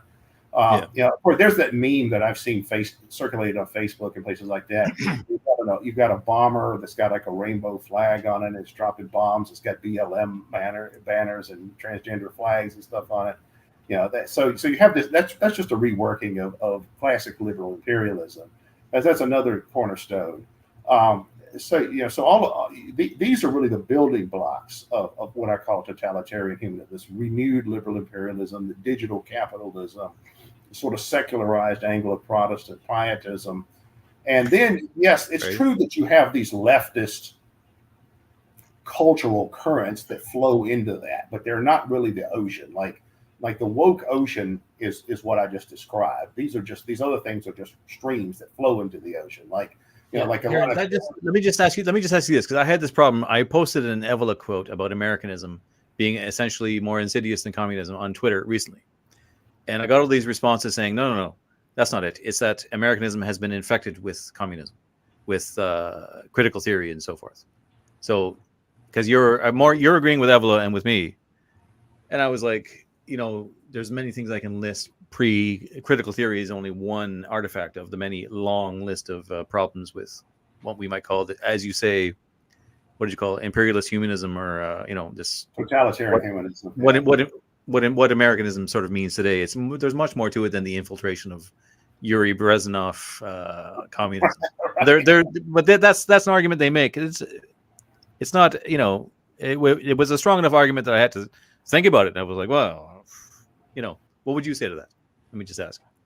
There's multiple issues there. Well, as I said, just to repeat myself, I think the base of totalitarian humanism is secularized Anglo-Protestant pietism, digital capitalism, and reworked liberal imperialism. Right? Yeah. But you also have, along with that, you do have these left-wing cultural currents that are rivers that flow into the woke ocean, but they're not the ocean itself. And they've also been co-opted and revised along the way. Like I hear a lot of conservatives say, well, woke is cultural Marxism, woke is Trotskyism, woke is postmodernism, woke is the Frankfurt School, woke is critical theory, woke is all of those things flow into the ideological superstructure of totalitarian humanism. Yeah, but they've also been co-opted and reworked, in ways that are more suitable to a pre-existing ruling class or to a ruling class that emerged outside of that context. And also, there's also other variables involved. For instance, some of the more traditional communists will talk about how, they will say, look, don't blame us for this woke stuff. They'll say, look, what were historic fascists into? They'll say, well, if you look at some of the historic fascist intellectuals, well, they were into experimentation with drugs. They were into mysticism. They were into ecology. They were into, some of them were homosexuals. Some of them were into the occultic religions. And then the communists will say, well, who does that sound like? That sounds like the woke left. And they'll say the woke left are actually fascist. It's and so, I don't think wokes are fascists either. I don't think they're communists. I don't think they're fascists. But those are still more cultural currents that have been absorbed into this woke framework and co-opted by it. Another thing has to do with what Noam Chomsky calls the manufacture of consent. And that is there's a Marxist named Caleb Maupin who's written about this. That I think this is a really interesting angle, which is about the role of intelligence services in the West, not in the East, not KGB. Intelligence services in the West, like the CIA, like the MI6, and the groups like that, in promoting this kind of thing. For example, in the 1950s, there was an organization called the Congress on Cultural Freedom, that was basically just a CIA front. What it purported to be was a liberal or left-wing anti-communist organization or anti-Soviet organization. And it was an organization that was, mostly attracted intellectuals, who were liberal and progressive and, very arts-oriented and high culture-oriented and that kind of stuff. I mean, it attracted people like Bertrand Russell, Hannah Arendt, I think, was a part of it at one point. Those kinds of people. Irving Kristol, who was later became the founder of the neocons, he was actually, I believe, the director of the Congress for Cultural Freedom at one point. But I think Gloria Steinem was a part of this early on. But the Congress for Cultural Freedom was nothing but a CIA front. Its goal was to create a controlled opposition left that would be an anti-Soviet left, meaning it would be against the geopolitical rivals of the United States or the West or the CIA, but it could still function as a left that's just essentially one that was not geopolitically threatening to the Western ruling classes. So it was a very shrewd project on their part. In fact, I'd argue William F. Buckley's brand of post-war conservatism was created the same way. I think that the intelligence services had a lot to do with that as well. But I've heard that. So what we think of as totalitarian humanism today, again, digital capitalism, Anglo-Protestant pietism, secularized, liberal imperialism, also the public administration state, just this kind of managerial mass society that has evolved in modernity. That's really the ocean itself. These other things are rivers that flow into it, and a lot of that is manufactured. It's it's interesting, for example, to look at what's going on right now with Gaza, the war in Gaza, because that's really had a fairly significant impact on domestic American politics and Western politics. And also a lot of ruling class elements have really shown their hand.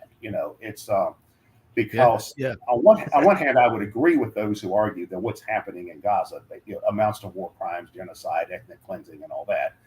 On the other hand, if you look at the protest movements, you do see various ruling class elements trying to get their hands in that and then bend it to their own purposes, or perhaps encourage more extreme protests, probably for the purpose of provoking repression in the process, which in turn creates a pretext for passing this law that they're trying to get passed. The anti-Semitism laws.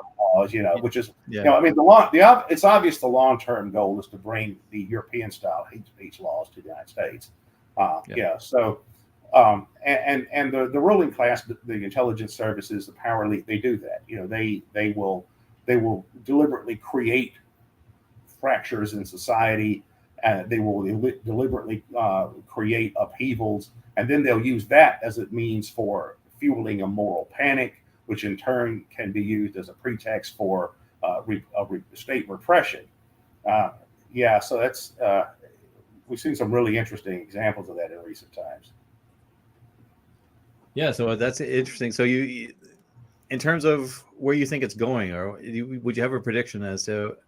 And it doesn't seem to be really, the way things are and the way it's going, there doesn't seem to be a lot of room for the kind of speculative, idealism of anarchy and things like this. It seems like we're ever more increasingly repressed. As you said, they're going to bring in these laws to, the state will have ever more powers towards this kind of Stalinist pharaonic control over history and minds. I don't know. Would you have a prediction? I've been asking people what they think is going to happen. Well, I'm that. If you have any theories, I don't know. Yeah. I'm somewhat skeptical about the idea of an outright, Stalinist or Hitlerian or North Korean style totalitarianism actually developing in the West in its present form. For one thing, that's not compatible with capitalism. If you want to have the kind of mega capitalism that our power elites want to have, you can't really have that kind of system. That's one issue. Are you sure though? They seem to be edging towards it in their own funny way. No, I don't think that kind of state is compatible with the hegemony of commercial values. Okay. Now I have heard some Marxist theorists debate the possibility of a Bonapartism and they'll disagree among themselves where the Bonapartist threat comes from. Some will say it's the right, of course. They'll say, well, Trump is an aspiring Bonapartist or someone like that. And then there's others who say, well, point to things like the World Economic Forum, and they'll talk about this kind of neo-Malthusian outlook you find in some of those circles. But I think, though, that a North Korean style state is not compatible with the hegemony of commercial values that you have to have the kind of modern capitalism that dominates the West. I mean, that would involve a total radical reordering, reconstruction of society. It's right. So I don't really see that happening. What I see is something where I think in the United States and perhaps the general West, we're moving in multiple directions at the same time. I think increasingly, for example, the United States is going to look more and more like the European Union. Like the European Union is just a currency union and a trade zone that has all these different nations that have their own cultures that are part of it. But then you've got this kind of overarching, ruling class that has this kind of, modernist, woke, cultural, ideological framework. And that's reflected in policies. You see hate speech and all that kind of stuff. And I think increasingly the United States will look like the European Union in the future to some degree, because the dominant sectors of our elites, that's what they want. That's the kind of system they want. I also think that the United States is deteriorating significantly on a socioeconomic level, meaning that over time we're going to look more and more and more like a Latin American country when it comes to socioeconomic factors. And if you go to a Latin American country, what do you find? We find large numbers of homeless people live on the street. You find shanties. You have clown politicians. You have all the things that we're starting to see in the United States today. So I think that's another direction we're moving in simultaneously. California is probably the most advanced, if you call it that, in that direction at the present time. What does California look like? Well, it looks like a Latin American country. And then also with even more junkies, perhaps. With even more, Yeah. And then you've also another direction we're moving in is towards increased sectarian conflict. I don't know that we're necessarily going to have a civil war the way some people envision it, where it's like an apocalyptic civil war, like the civil war in the former Yugoslavia, or the civil war of the 1860s. I think it's more likely that could happen, but I think it's more likely that a civil war in the United States would be more like Europe. More like Northern Ireland during the time of the Troubles. I could very easily see the level of political violence in the United States escalating to that level. And if you look at what the time of the Troubles was like in Northern Ireland, basically Northern Ireland at the time was still a normal society. People still had jobs. They went to work. They went to school. They lived in normal neighborhoods. It wasn't a mass refugee crisis and nothing but mass combat zones and that kind of stuff. But they just had what amounted to a high crime rate. Like I did some calculations once, and I figured out that the death count during the Troubles in Northern Ireland would be the equivalent of, let's say, every year in the United States, 100,000 people got killed in political violence. Well, that would be roughly the same number that die of drug overdoses every year today, right? So, we have 100,000 people who die every year of overdoses in the United States, but the United States still goes on and functions as a society. We still have a civil society. People still go to work and go to school. And so it sounds like in some ways you don't see an end to the system as it is. Well, you mean, imploding or ending? No? I don't really see a total collapse coming. I used to think that the model of collapse that we might experience in the West would ultimately be something like when the former communist expanse in Eurasia collapsed, where the former Soviet Union, the Warsaw Pact countries, and then the Yugoslav Federation, when all of those collapsed, and they had some of when Yugoslavia, they had a civil war. The Eastern European countries were just sort of absorbed into the West, and then the former Soviet Union, in the Yeltsin era in the 1990s, it became a kleptocracy. Now with Putin, it's sort of become this kind of revived Russian nationalism.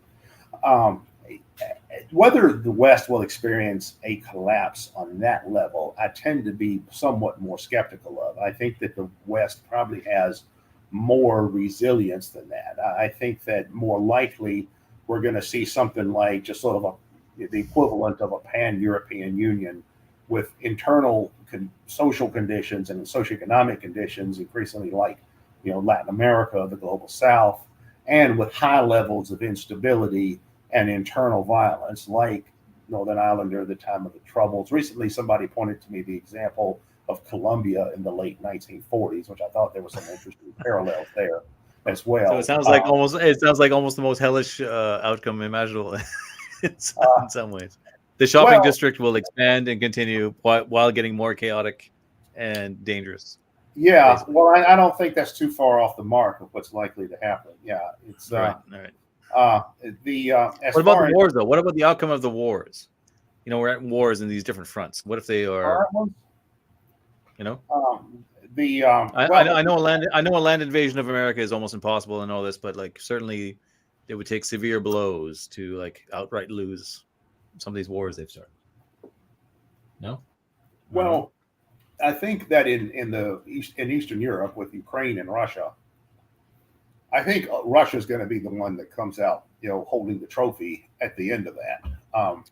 Maybe not a perfect victory for their side, but ever since that war started, I've thought that basically what it was going to happen is that Ukraine is going to become the new Germany in the sense that it's going to be split down the middle between the pro-Russian zone and the pro-Western zone. And perhaps there will be troops from, military troops from each side stationed on the new Iron Curtain. And that doesn't mean it's going to be a clean break. I mean, there could always continue to be a wave of terrorism and that kind of thing on both sides of the fence, for a good while after that, as there was in Europe after World War II. World War II was not just the end of World War II was not just some clean break. Okay, we're going to have peace now. There was a whole lot of terrorism in Europe in the post-war period. In Italy, for example, they had the years of lead. I've already talked about Northern Ireland. There was a lot of other things like that in Europe during the post-war period as well. So, I could see that happening in Ukraine. I suppose the ultimate question in Ukraine is that going to escalate to the point where there's a major East-West conflict and possible nuclear exchange and stuff like that. That's like the worst possible scenario. But no, I don't think it's going to go that far. I do think Russia will be the one that gets the trophy, but it's going to be a compromise solution, not a clean victory by either side. Now, as far as Gaza, I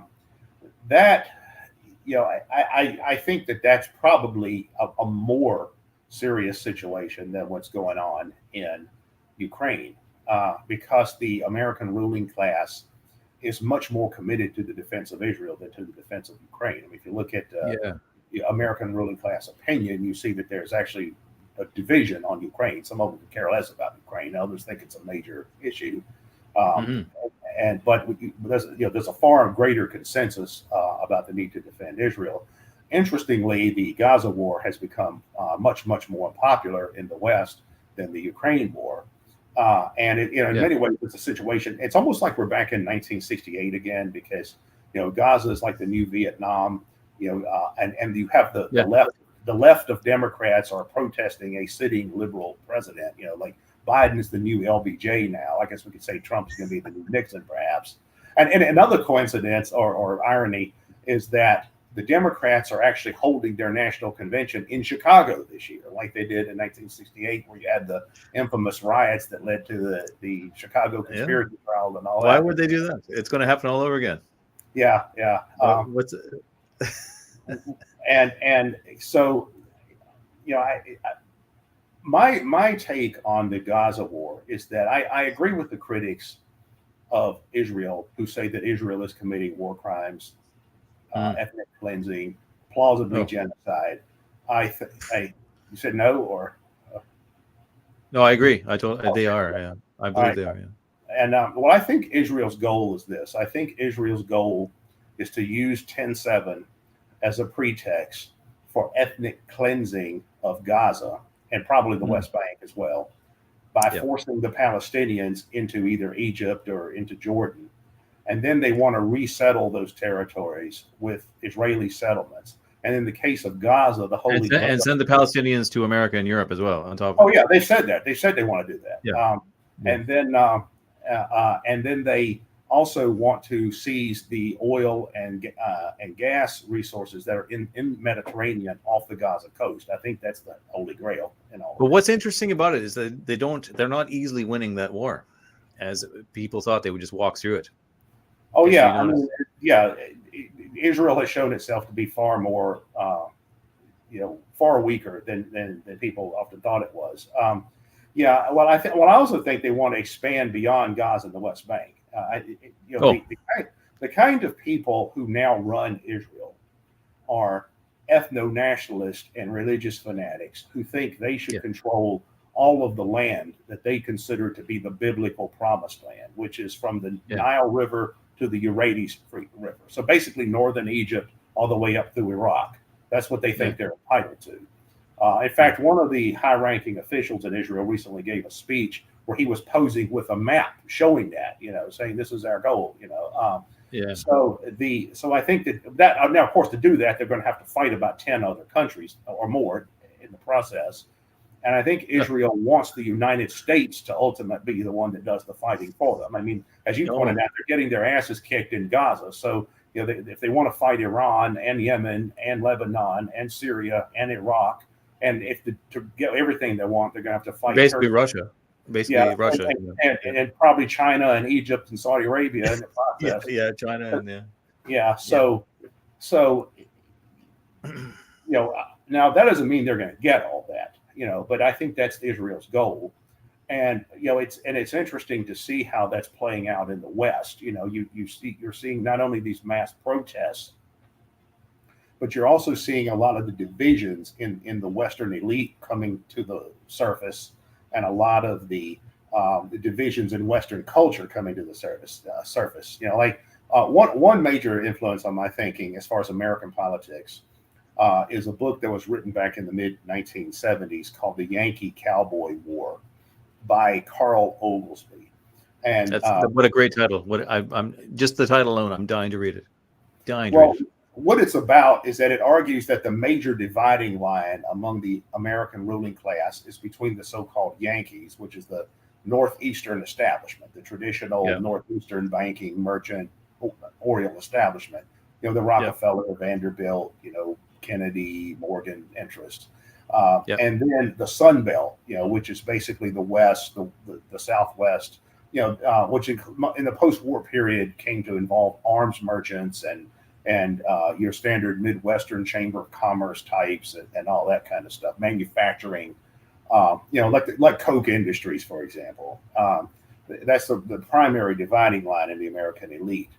And what we've seen is that the Northeastern establishment is very gung-ho in favor of Ukraine, whereas the Sun Belt wing, seems to be more indifferent. I mean, there's divisions there, but there's a far more indifference to Ukraine than the Sun Belt. At the same time, the Sun Belt is the most pro-Israel because, first of all, the Sun Belt contains a lot of armaments industries that make a lot of money selling weapons to Israel. And that in turn is underwritten by U.S. taxpayers. I thought you were going to say evangelicalism. Well, that's the popular constituency for this. Like the economic constituency for Israel in the United States is the arms merchants.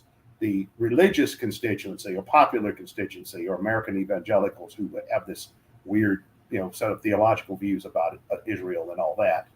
And then, of course, you've got the right-wing Zionists themselves. You've got these Adelson types that are major Republican Party donors and all that. So those things, the convergence of all that is why the Republicans are so extremely pro-Israel. The Democrats which represents the Northeastern establishment and then their allies, which would include Silicon Valley or most of it, the mass media, Hollywood, the new Wall Street, like these hedge fund manager types, all that has been incorporated into the Democratic Party. So, they have a larger coalition and more interest they have to appease. But in those circles, it's true that you have a lot of, a lot of those people are Europhiles. Like I said, they want to have the European Union model system in the United States. And they dislike the Russians for that reason. They see the Russians as enemies of the European Union. But they also while a lot of these people are pro-Israel, and you have a lot of liberal Zionists in these circles. I mean, if you look at if you look at Joe Biden's administration, it's the most Jewish administration the United States ever had. But at the same time, you've got liberal Zionist interests, but then you've also got rising elites among minority groups. You've also got actual Palestinian Americans, Muslim Americans, Arab Americans who are pro-Palestinian. So you've got all of that part of the left side of the spectrum's coalition. Plus, you have younger people. Younger people tend to be much more pro-Palestinian, and that you also have intra-Jewish conflict, which is interesting. And a lot of that is generational as well. You have younger Jews and older Jews who are on different sides of the fence as far as what's going on in Gaza. So Gaza has become a divisive thing in American society, just like the Vietnam War. And even though it's not a draft war, even though Americans aren't actually fighting it, at least not yet. You start to see the same set of divisions emerge, and you start to see the same ruling class elements trying to co-opt different sides or work different sides against each other. Like I've seen evidence of like Rockefeller type interests trying to get their hands in the pro-Gaza movement. You have Soros interests. They have their hands in some of that as well.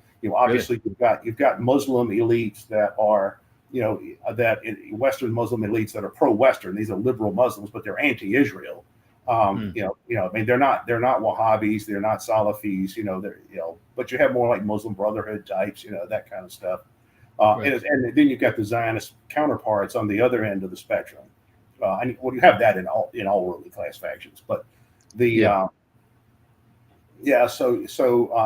but that's exactly what happened during the Vietnam War. I mean, the political breakdown over Gaza in the United States is almost identical to what happened in Vietnam in terms of, the main opponents tend to be the left of Democrats and the right of Republicans.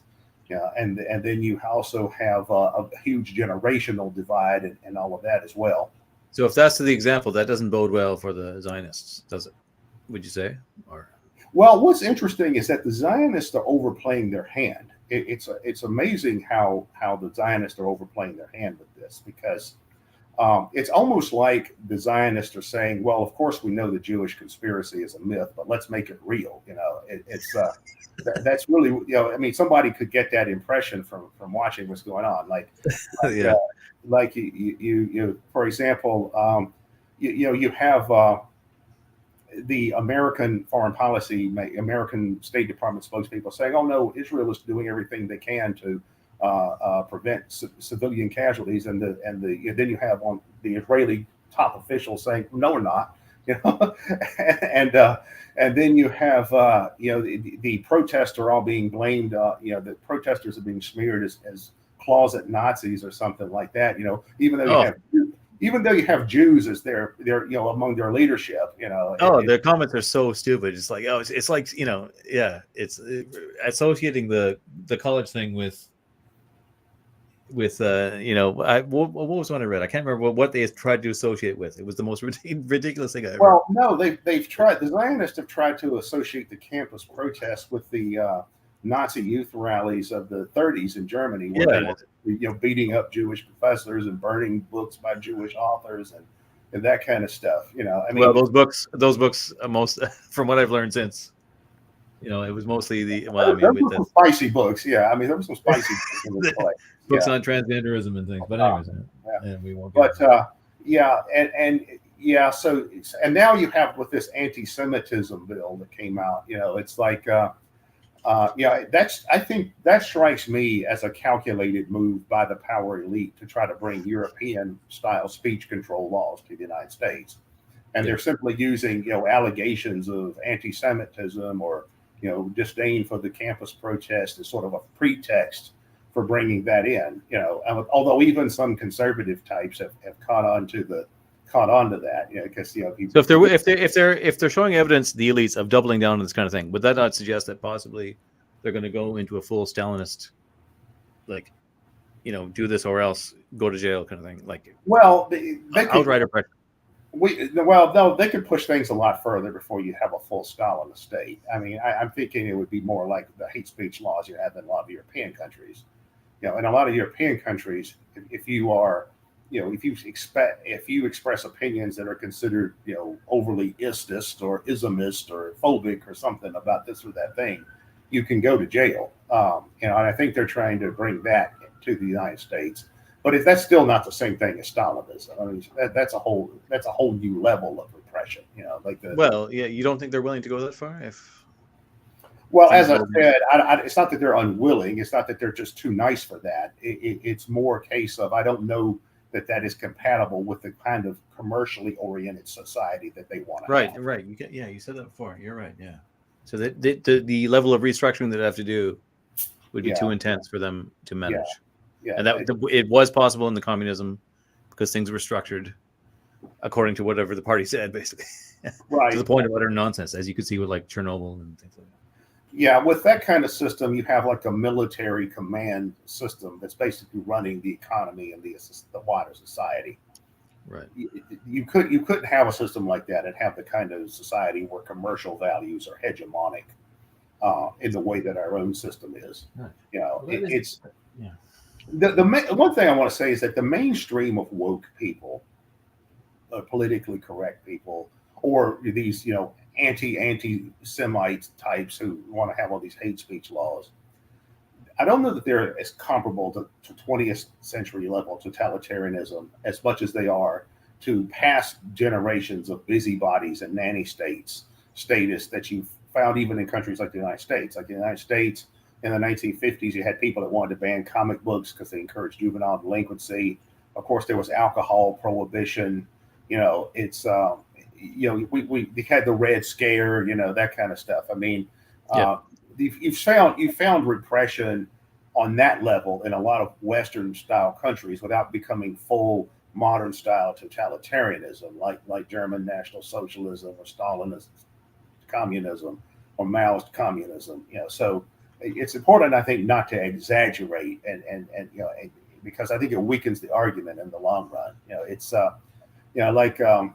I tend to say that the politically correct crowd, as well as the hate speech preachers, the anti-hate speechers, they're more like the old school moral majority or something. Like when I was a kid, this is in the 70s, 80s, you had groups that were more had a more conservative bent that would say, well, the problem is with the society is we've got too many R-rated movies and violent video games and rock music, and rap music, and punk rock, and comic books, and miniskirts, and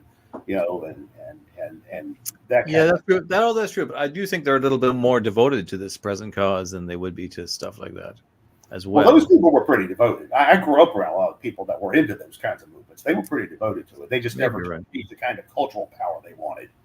I do think that the PC, woke, politically correct, totalitarian humanist framework is a little bit more threatening because they do have greater levels of concentration among elite opinion, in a way that, say, look at the power over the minds of like many of the average, like look at some of the stuff that's going on, from an anarchic view, you would probably excuse a lot of it as sort of individualism, but when you see the people going around cutting off their dicks, like what's the video circulating with the guy, he's bought a baby and he's holding it like a mother and he's got braids like Heidi and stuff. This kind of you know what I mean? It's this mass. Well, all right, brainwashing.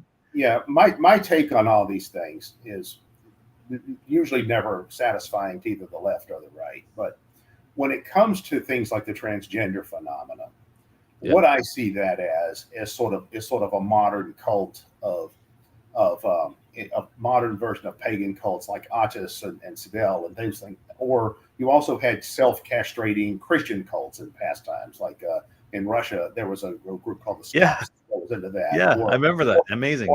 Yeah. Or like Origen, like the great patristic church father Origen was into that.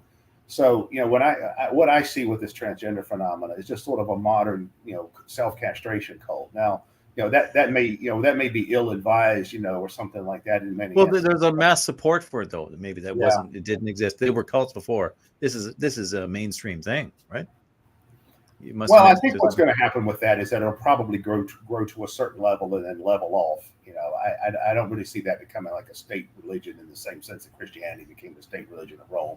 Although you do have the official Pride Month and all that now, but but yes, and you were the thing you were talking about who was you said there was a person with a baby and a Heidi like Goldilocks type hairstyle. Yeah.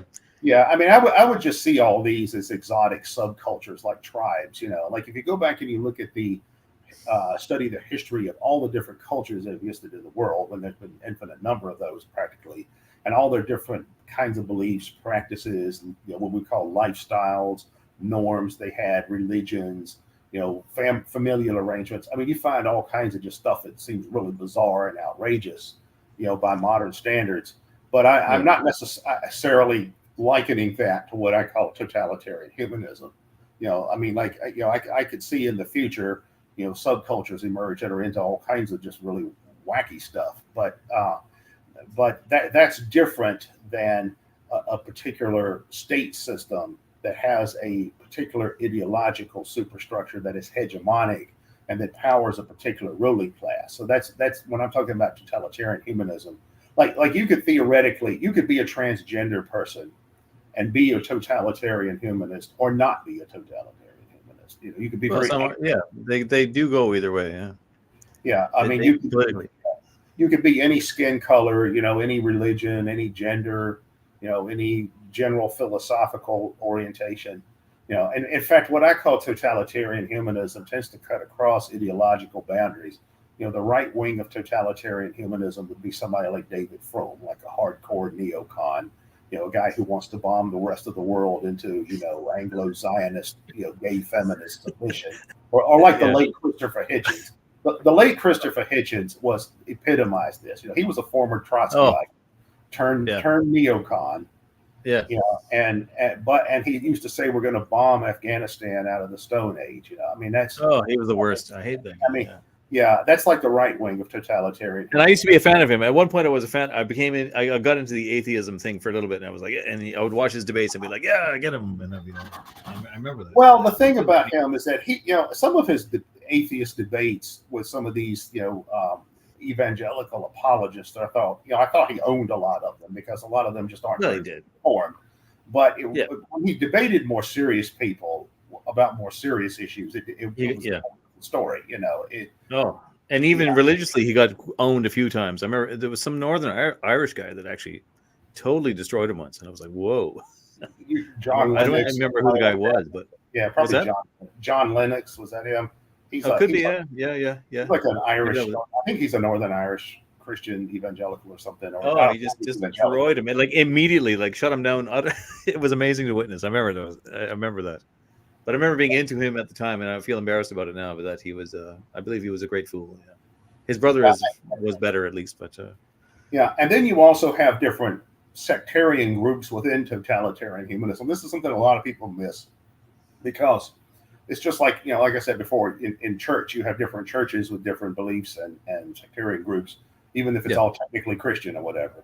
Well, the totalitarian humanism, you have some that are more pro-American, some that are anti-American, some that are pro-transgender, some that are, what are called TERFs, trans-exclusionary radical feminists. You have some that most seem to be pretty liberal overall. Most seem to be pro-trans and pro-everything, and move along with this. As far as you have sex positivity. Then you've got the anti-porn feminists in this camp. And you've got and it's not just about the identity issues like race and gender and sexuality.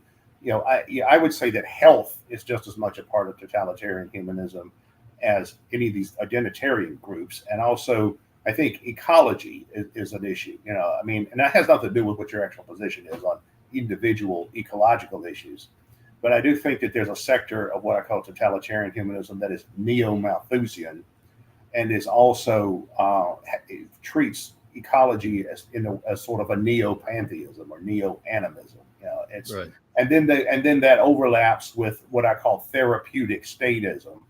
And when therapeutic statism is a term that's used to say, well, just like medieval states were theocratic, like the Inquisition or something, and modern states are therapeutic, where it's not about the salvation of the soul, it's about the salvation of the body. And we saw that on steroids during the pandemic. I mean, you had people advocating scorched earth policies, like that let's destroy the whole society as long as one person is prevented from getting COVID. That's the therapeutic status component of totalitarian humanism. And in fact, I actually think the Malthusian and therapeutic aspects of totalitarian humanism are at least as dangerous as the identitarian kind.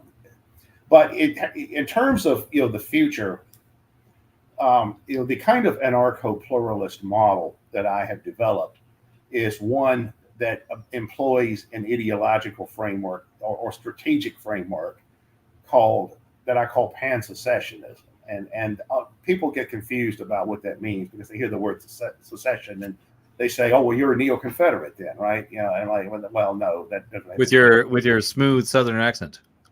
Well, I do live in Richmond, and I did grow up about 30 minutes from Appomattox, so maybe so. But it actually makes your speaking it really enhances everything you say. It's just it's a nice little accompaniment.